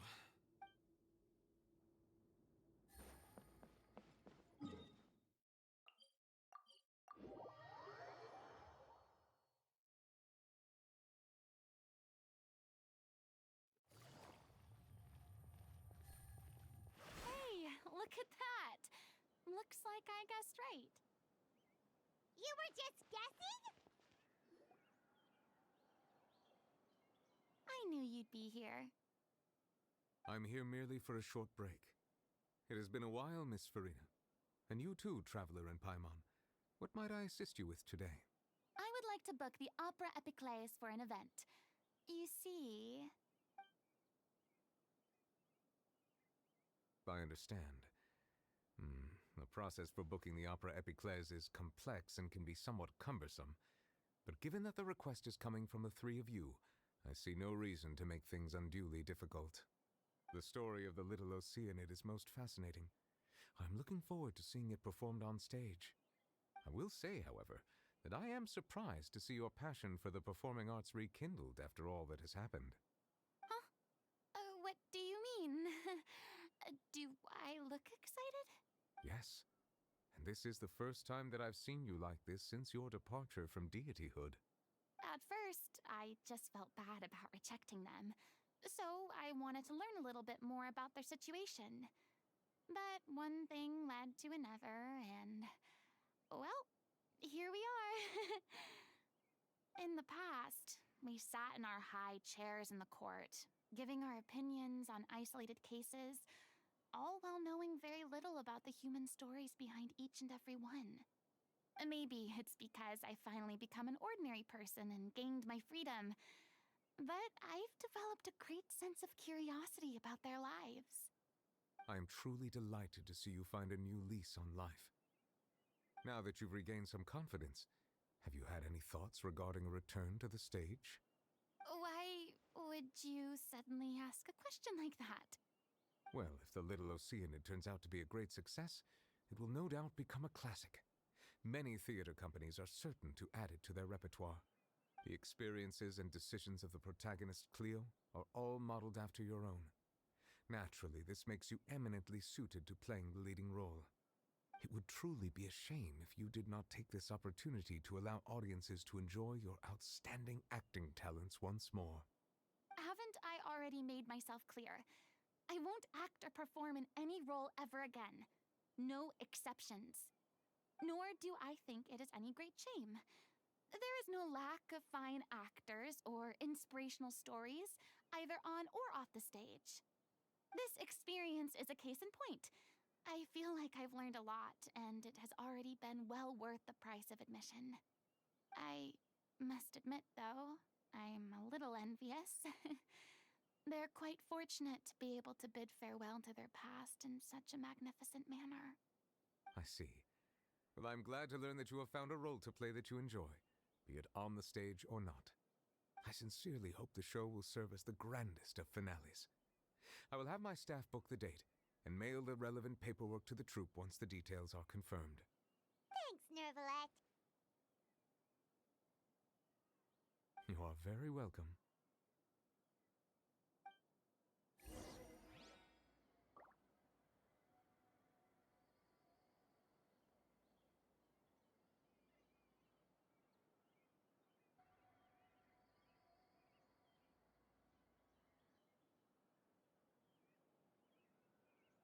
Many people were once enthralled by Lady Furina's performances, myself included.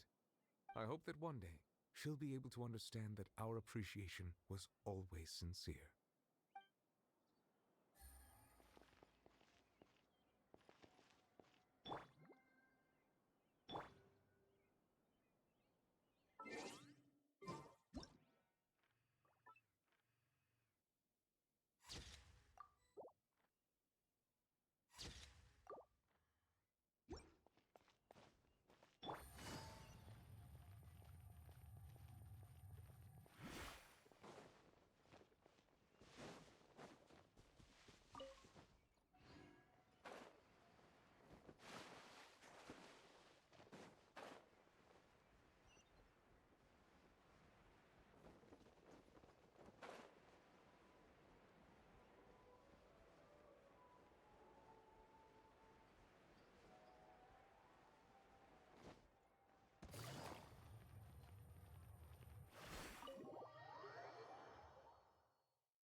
Good news, everyone!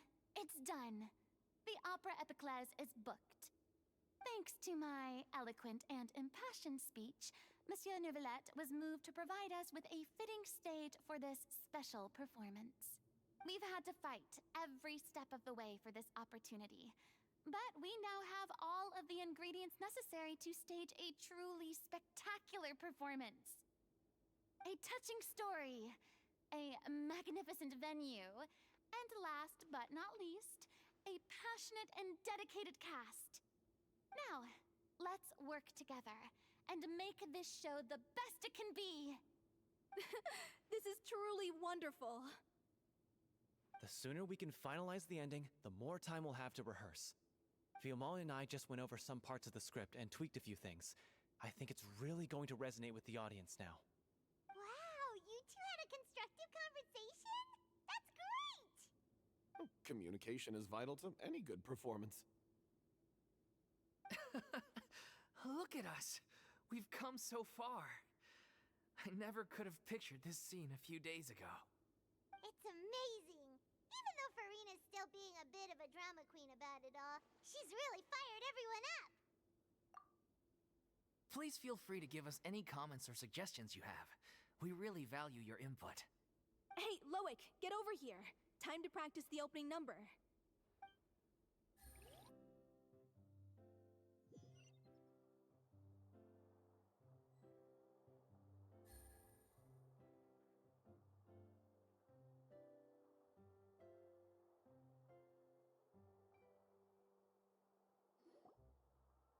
Cursed Cleo. She stole the waters of life from us. She's a fraud, and she must pay for her crimes. This has nothing to do with her. The ignorance and hatred of our people is to blame. How can we hope to win back the water's favor if we don't change our ways? This guy could be useful. Take him hostage. If Cleo wants him back, she'll have to show herself. Leave this place, O little Oceanid, and never, ever look back!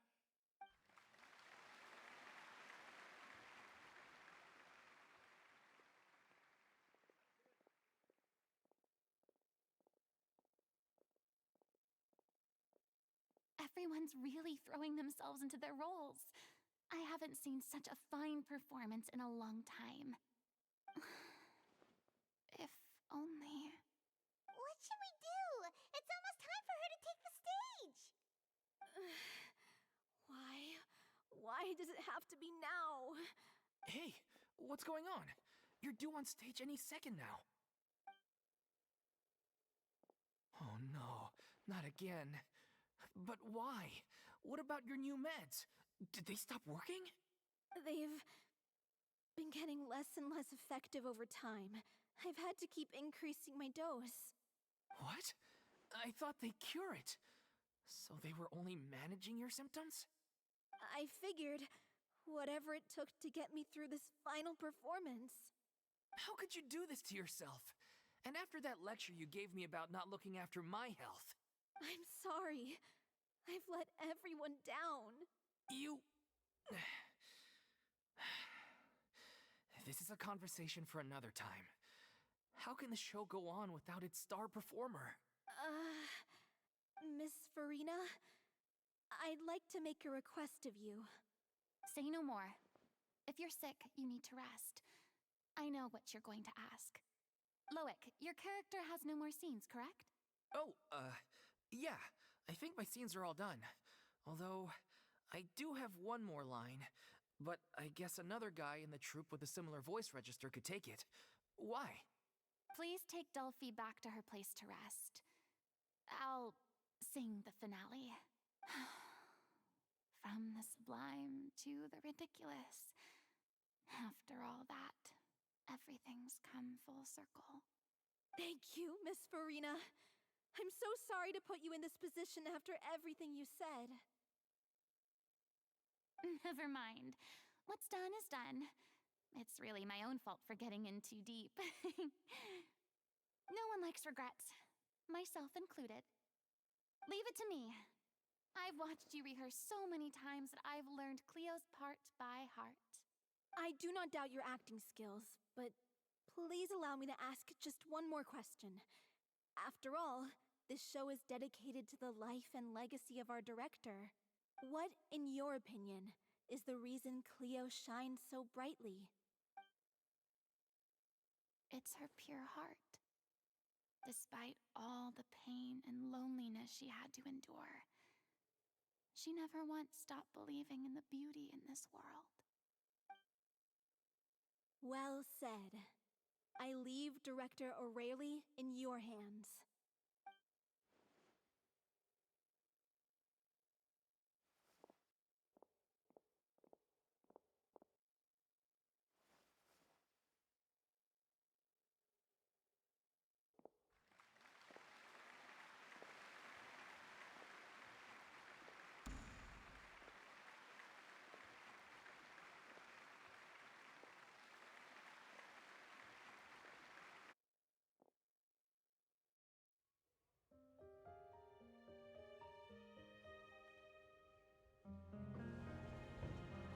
Is she here yet? Must it get here? She's not coming! You're wrong. She's here.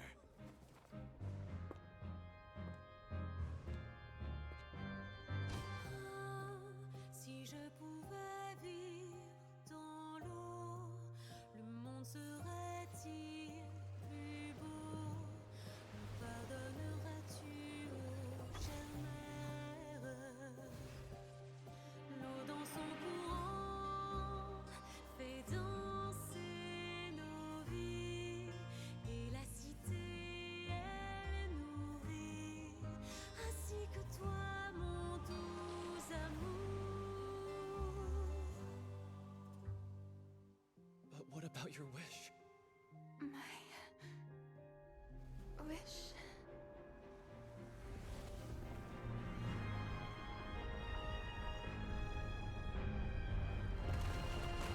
If you become human, you can reveal your secret to no one. You will face suffering and loneliness. Is this truly what you want? Le grand amour ne suffit pas, seul un adieu fleurira. C'est notre histoire de vie, douce et amère. Moi, je serai toujours là, à voir le monde et sa beauté.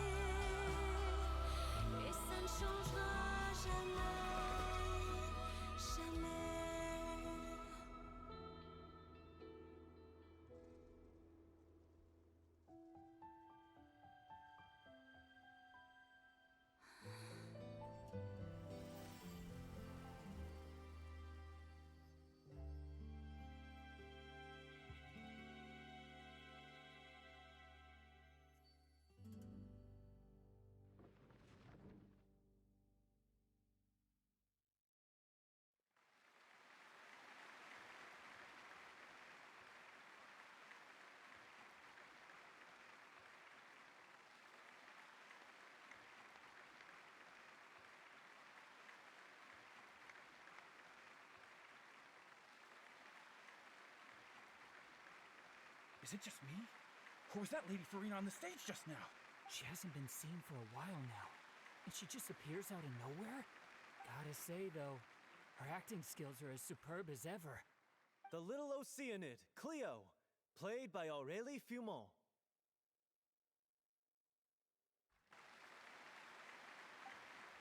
Wait, that's not her name. What's going on? I don't know. Maybe it's just a doppelganger. I've spent a lot of time out of the spotlight, and they didn't use my name during the curtain call either. Hopefully, not too many people recognized me. It's too bad that I had to break the one clear rule I'd managed to make for myself, even if I had no choice.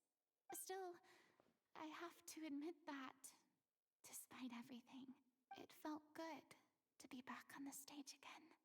Finally, we would like to give a special thanks to our artistic consultant and event coordinator, Miss Furina. Hey, that's not what we agreed on! Oh, so it was Furina after all. She's back! Honestly, what is he doing? He should have run that by me first. All right, calm down, don't be mad. This was a group decision.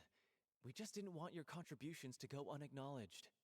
After all, it's been the rule in Fontaine since ancient times that everyone's work, visible or invisible, is equally deserving of recognition. Yes, I know the rule, but it should still be applied on a case-by-case basis. I wasn't ready for this yet. It's no big deal. What's the worst that could happen? Oh, yeah? Well, since you think it's so easy, you can sign them for me. This is a great chat and all, but can we talk about that crazy thing that happened during the show? It nearly gave Paimon a heart attack. Paimon flew over to where she was supposed to be and was about to drop the prop vision, and then suddenly, a real one popped out of thin air! Oh, that. I've got no idea what happened there either. But hey, it worked pretty well, didn't it? I'll bet the audience has never seen such a realistic prop. Wait, what about Dolphy? I wonder how she's doing. Oh, let's go check on her as soon as we finish clearing the stage. Yes. Plus, she'll definitely want to hear how the end of the show went. If nothing else, we can safely say that we accomplished what we set out to do. Take it easy. Did anyone see where Miss Furina went? Oh, I want to get her autograph, but I can't find her anywhere. I thought Cleo's actress sang very well. Why did they swap her out at the end? I don't know. Maybe that's just how it was scripted.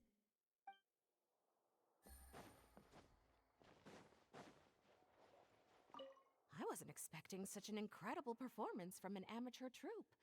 They didn't seem out of place on the big stage at all. Yeah, their technique could use some polish, but the performance in general felt very believable. Hit all the right emotional notes. I think it'll stay with me for a while.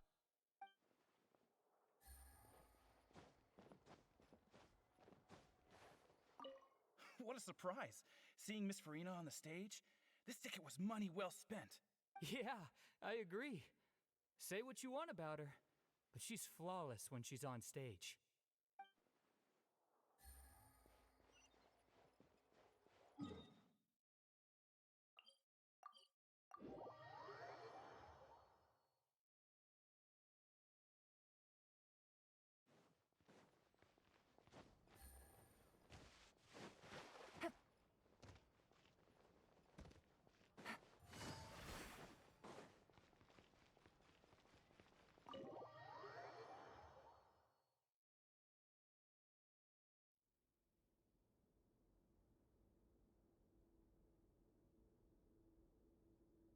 Ah, you're back.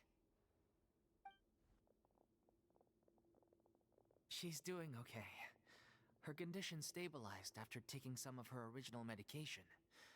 From experience, though, I'd say she still needs a few more days of rest. How did the performance go? Was it a success? Did the audience like it? You'll be glad to know it was fantastic! Also, you're not gonna believe what happened while Furina was on the stage. You'll probably be able to read all about it in the Steambird first thing tomorrow morning. That's wonderful. I'm so sorry I failed to see it through to the end. I guess I was wrong to try and tough it out to begin with. Don't worry about it. Like they told me after announcing my name during the curtain call, everyone's work deserves recognition. Even though you couldn't see it through to the final scene, the audience was very impressed by your performance. It's safe to say that you made your mark on this memorial show. Well, one way or another, we did it. I've had bad luck ever since I was born, so I never expect things to go smoothly in life. I'm just happy to know that we went out on a high note. That's all that matters. Blaming your bad luck again, are we? Maybe if you didn't push yourself past your limits so much, your illness wouldn't be flaring up all the time. Oh, don't you start. I don't have the energy to argue with you right now. Aw, you two clearly care a lot about each other. I don't know what you're talking about. You mean we never stop arguing with each other?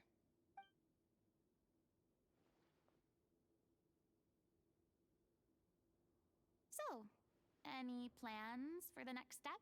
After the brilliant performance you put on, the reputation of your troupe is sure to spread through Fontaine like wildfire.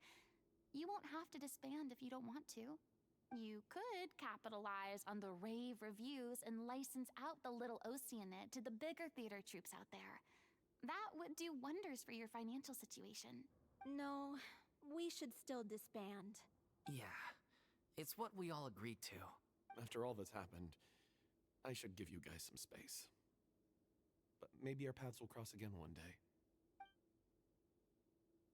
Hey, don't just walk off!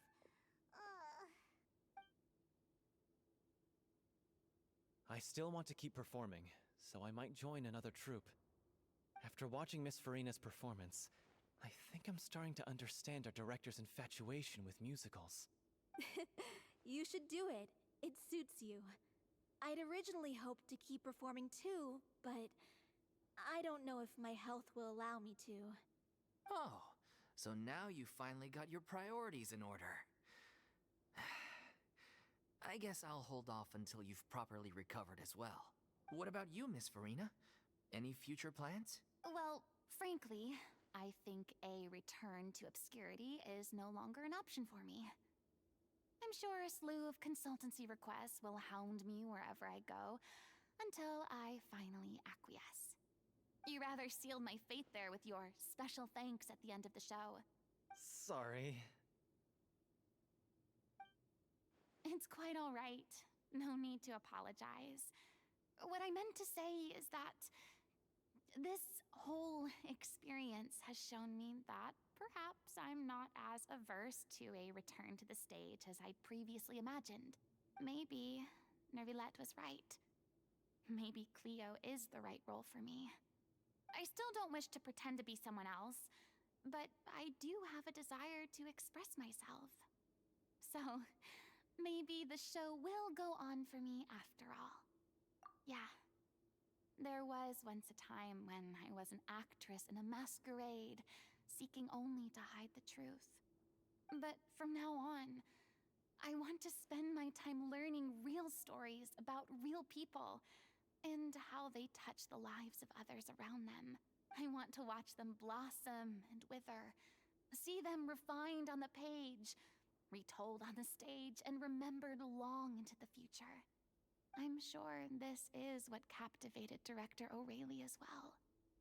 Sounds like you're ready to stop running from your true calling. The more you get out into the world, the more you'll discover what a fascinating place it is.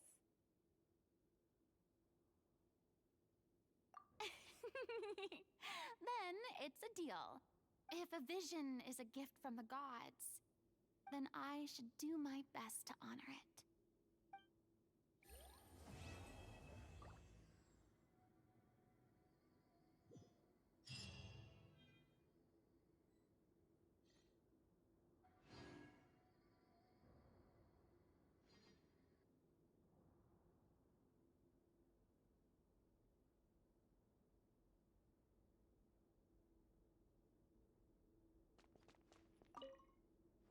It's ironic to think that in my whole time as a god, I could only ever dream of receiving this kind of power. And now that the gods have given me their blessing, it actually feels more like I'm finally able to take my fate in my own hands. Is that how humans feel about it as well?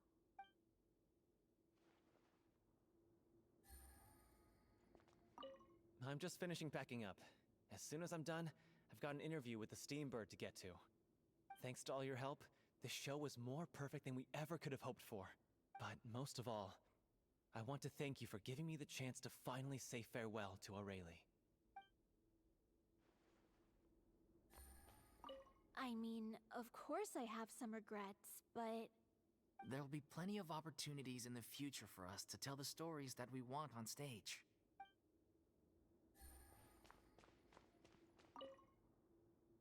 Now that the buzz is worn off, I feel ready to pass out.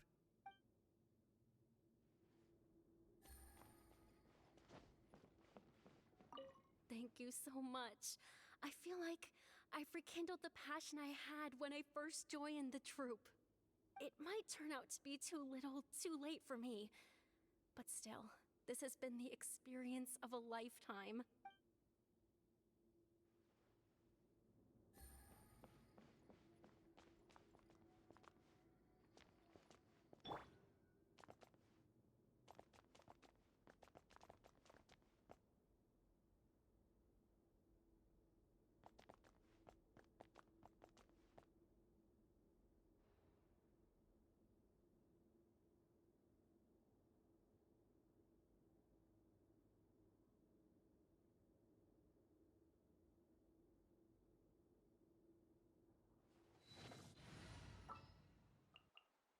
What is the situation?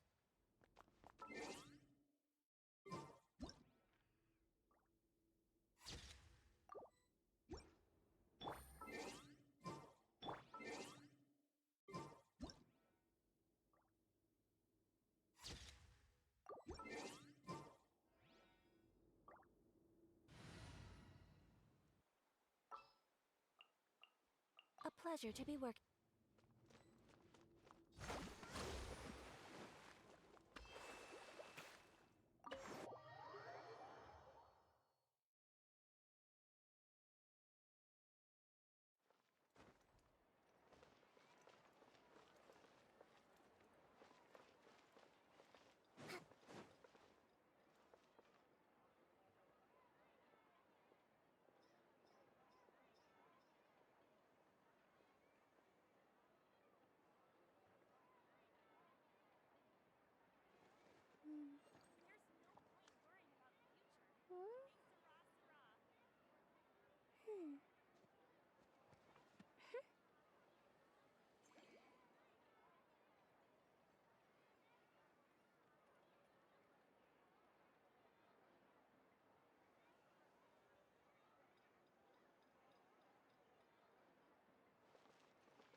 The fun's over. Take it easy.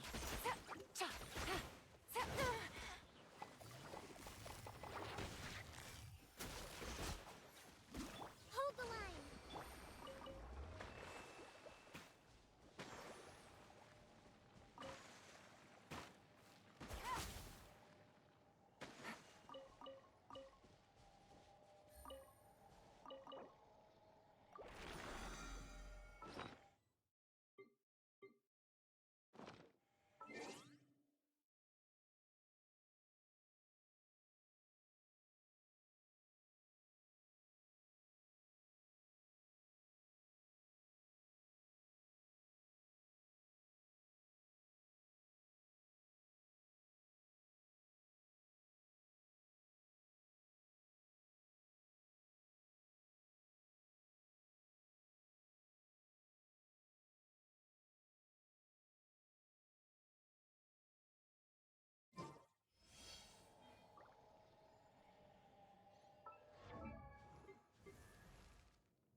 Something you wish to report?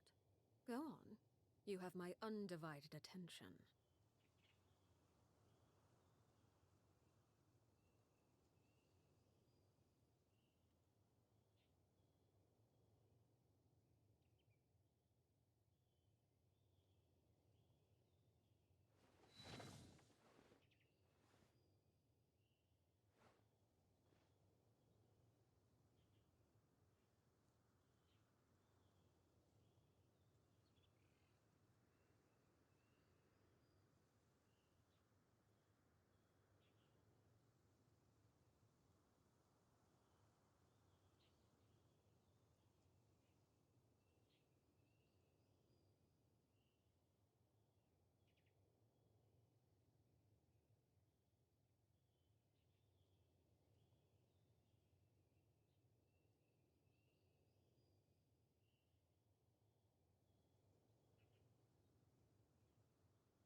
Staring into my eyes is ill-advised. I can't promise you'll like what you see.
What could the children be up to? Never mind. Let them do as they please.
Something you wish to report?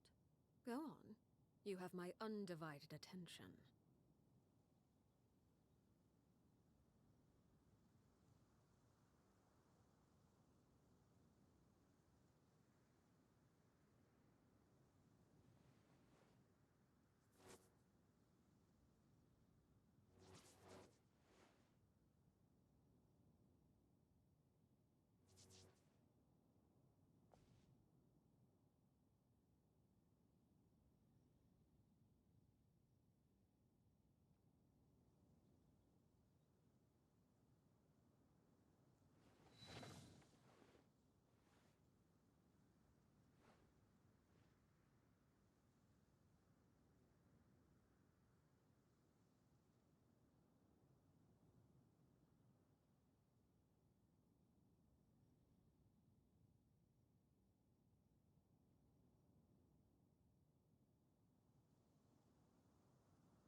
Staring into my eyes is ill-advised.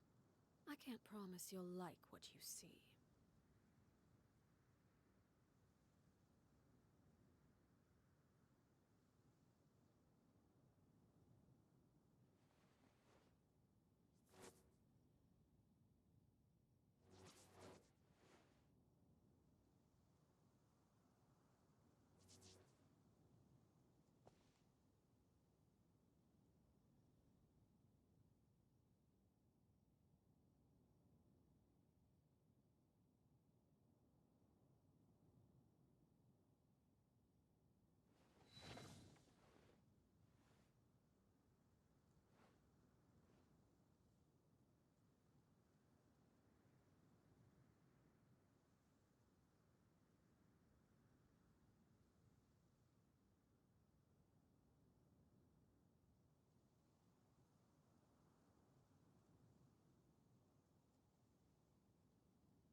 What could the children be up to? Never mind. Let them do as they please.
Staring into my eyes is ill-advised. I can't promise you'll like what you see.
What could the children be up to? Never mind. Let them do as they please.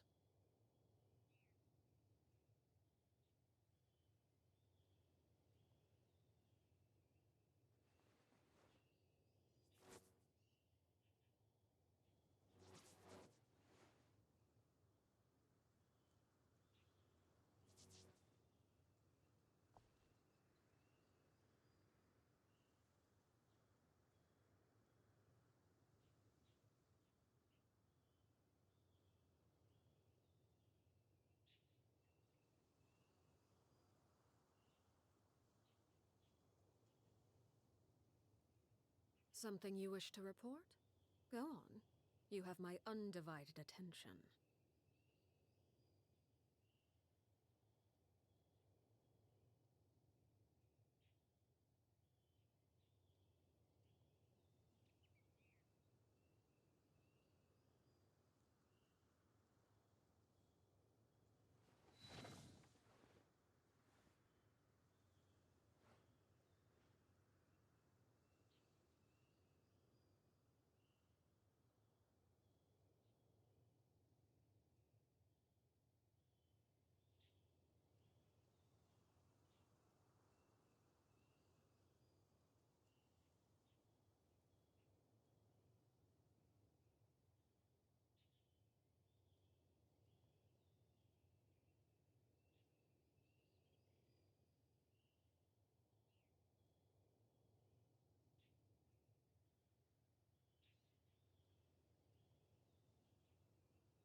What could the children be up to? Never mind. Let them do as they please.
Something you wish to report?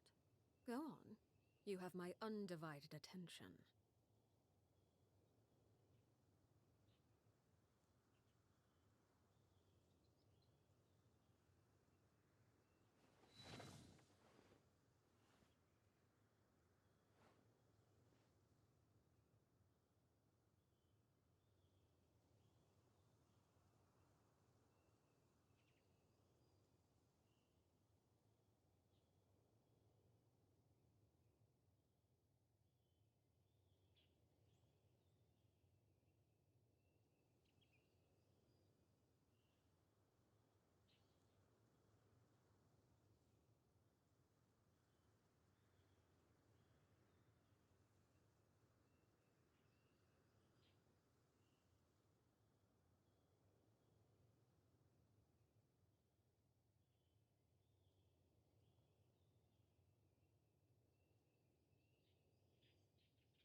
What could the children be up to? Never mind. Let them do as they please.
Staring into my eyes is ill-advised. I can't promise you'll like what you see.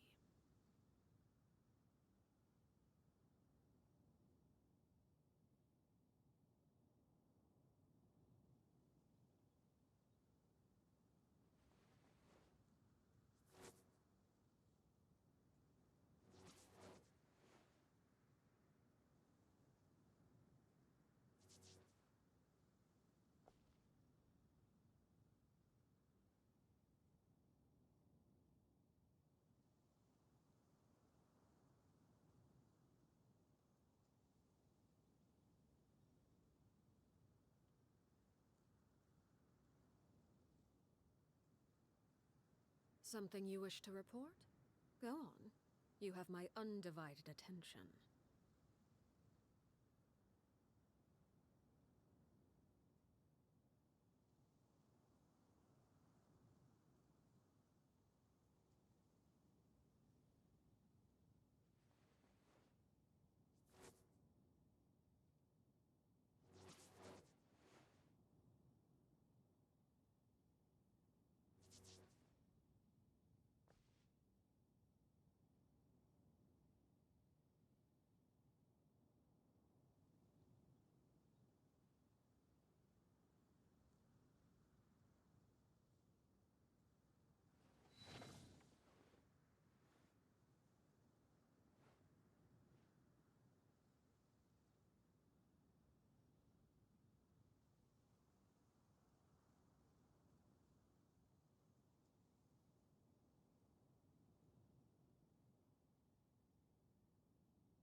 What could the children be up to?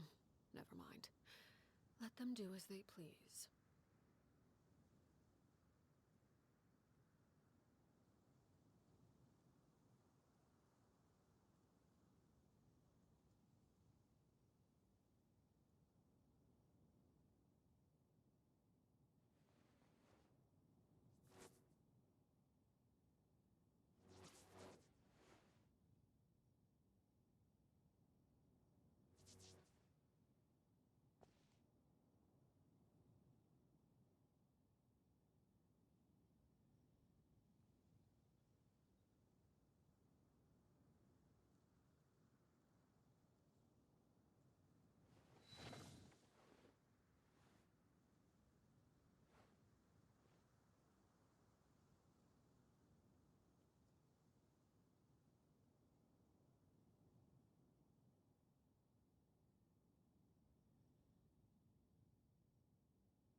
Something you wish to report? Go on. You have my undivided attention.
What could the children be up to? Never mind. Let them do as they please.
Something you wish to report?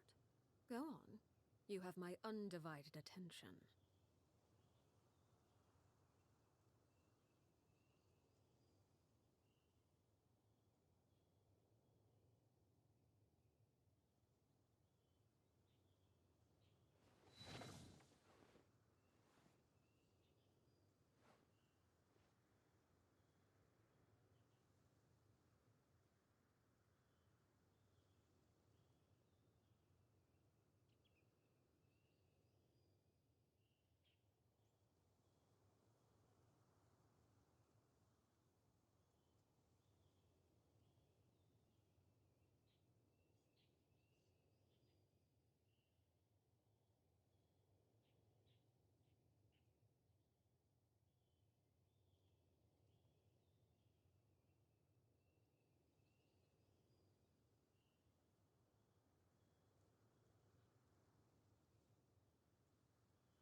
Staring into my eyes is ill-advised. I can't promise you'll like what you see.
Something you wish to report? Go on. You have my undivided attention.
Staring into my eyes is ill-advised.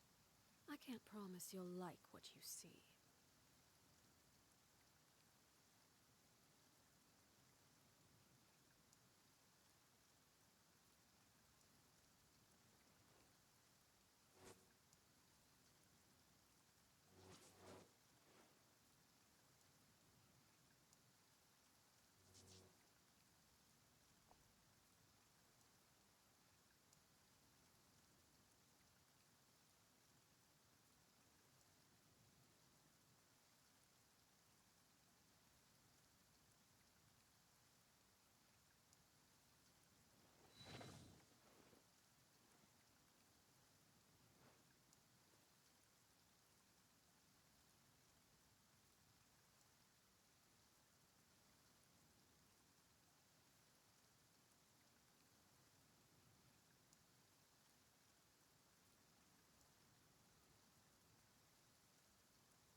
What could the children be up to? Never mind. Let them do as they please.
Staring into my eyes is ill-advised.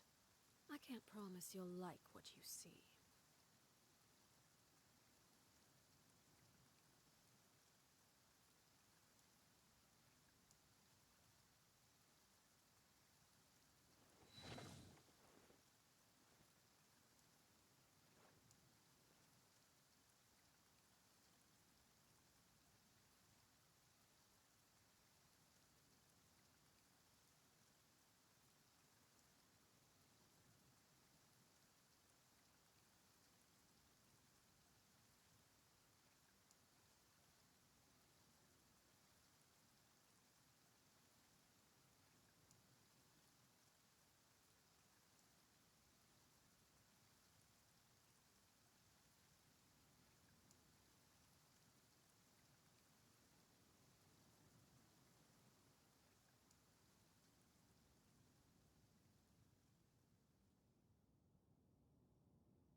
What could the children be up to? Never mind. Let them do as they please.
Staring into my eyes is ill-advised.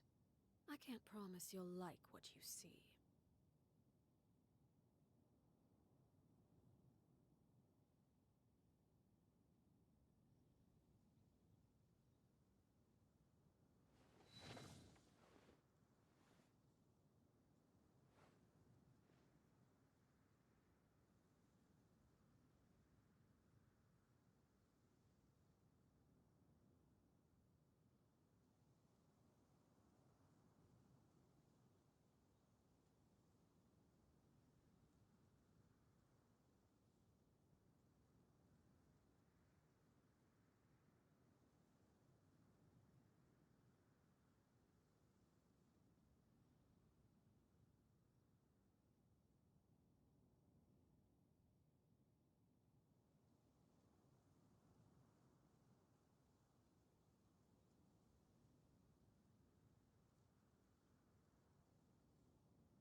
Take it easy.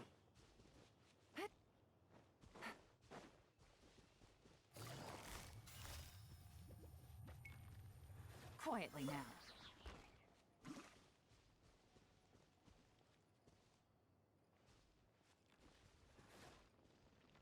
Take it easy. Hold the line!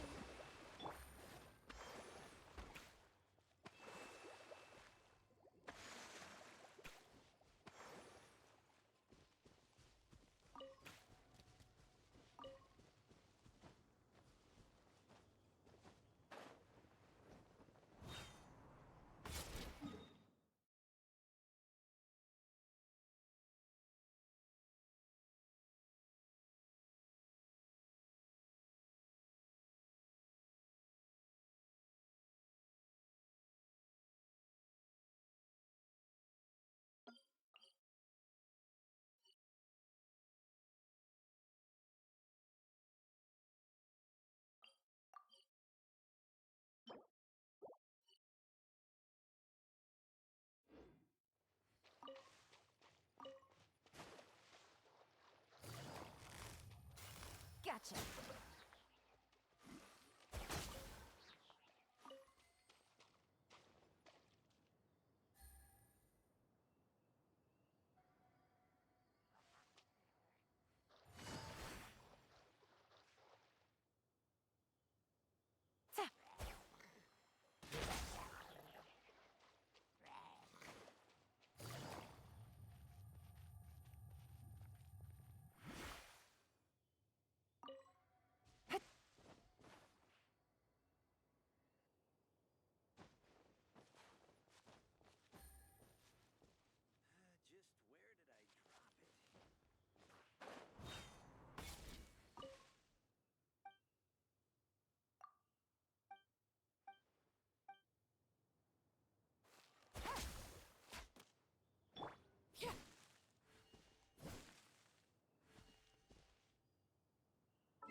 Just where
Good roll.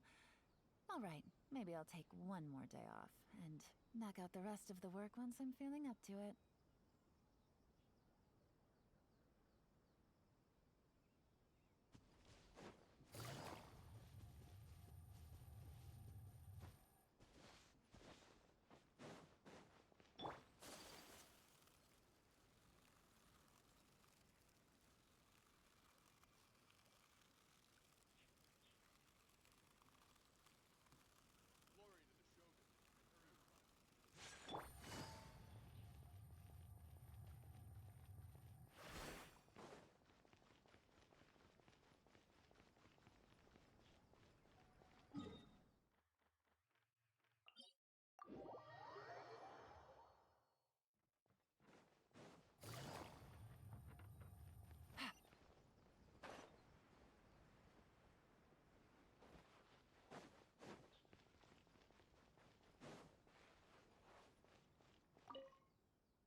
Let's get down to business.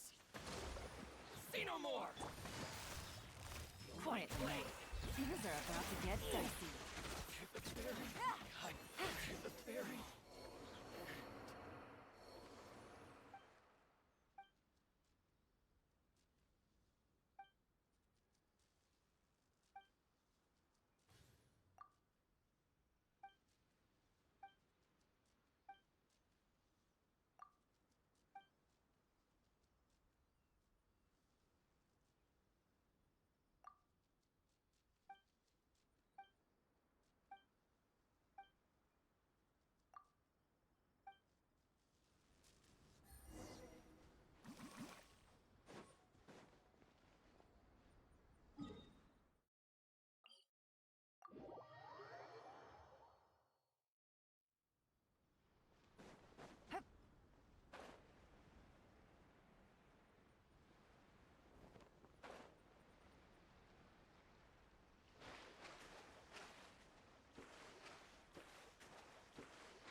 day.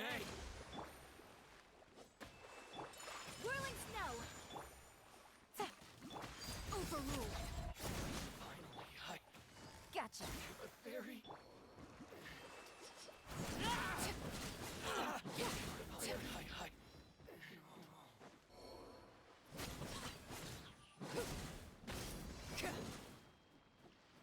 Busted.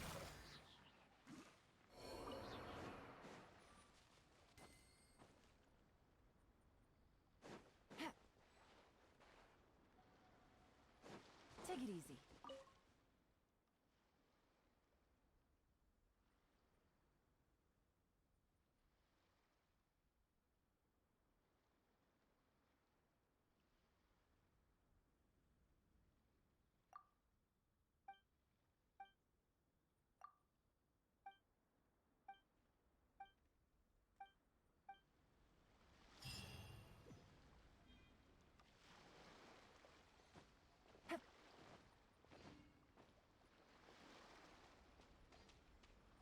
Let's get down to business.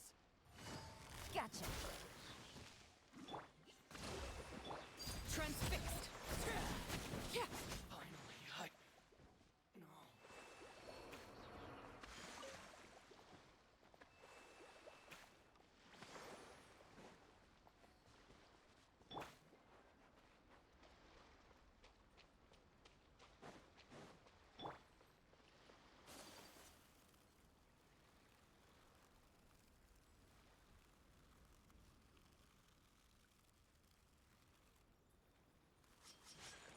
Rust and reboot! How's this? Here comes the catch.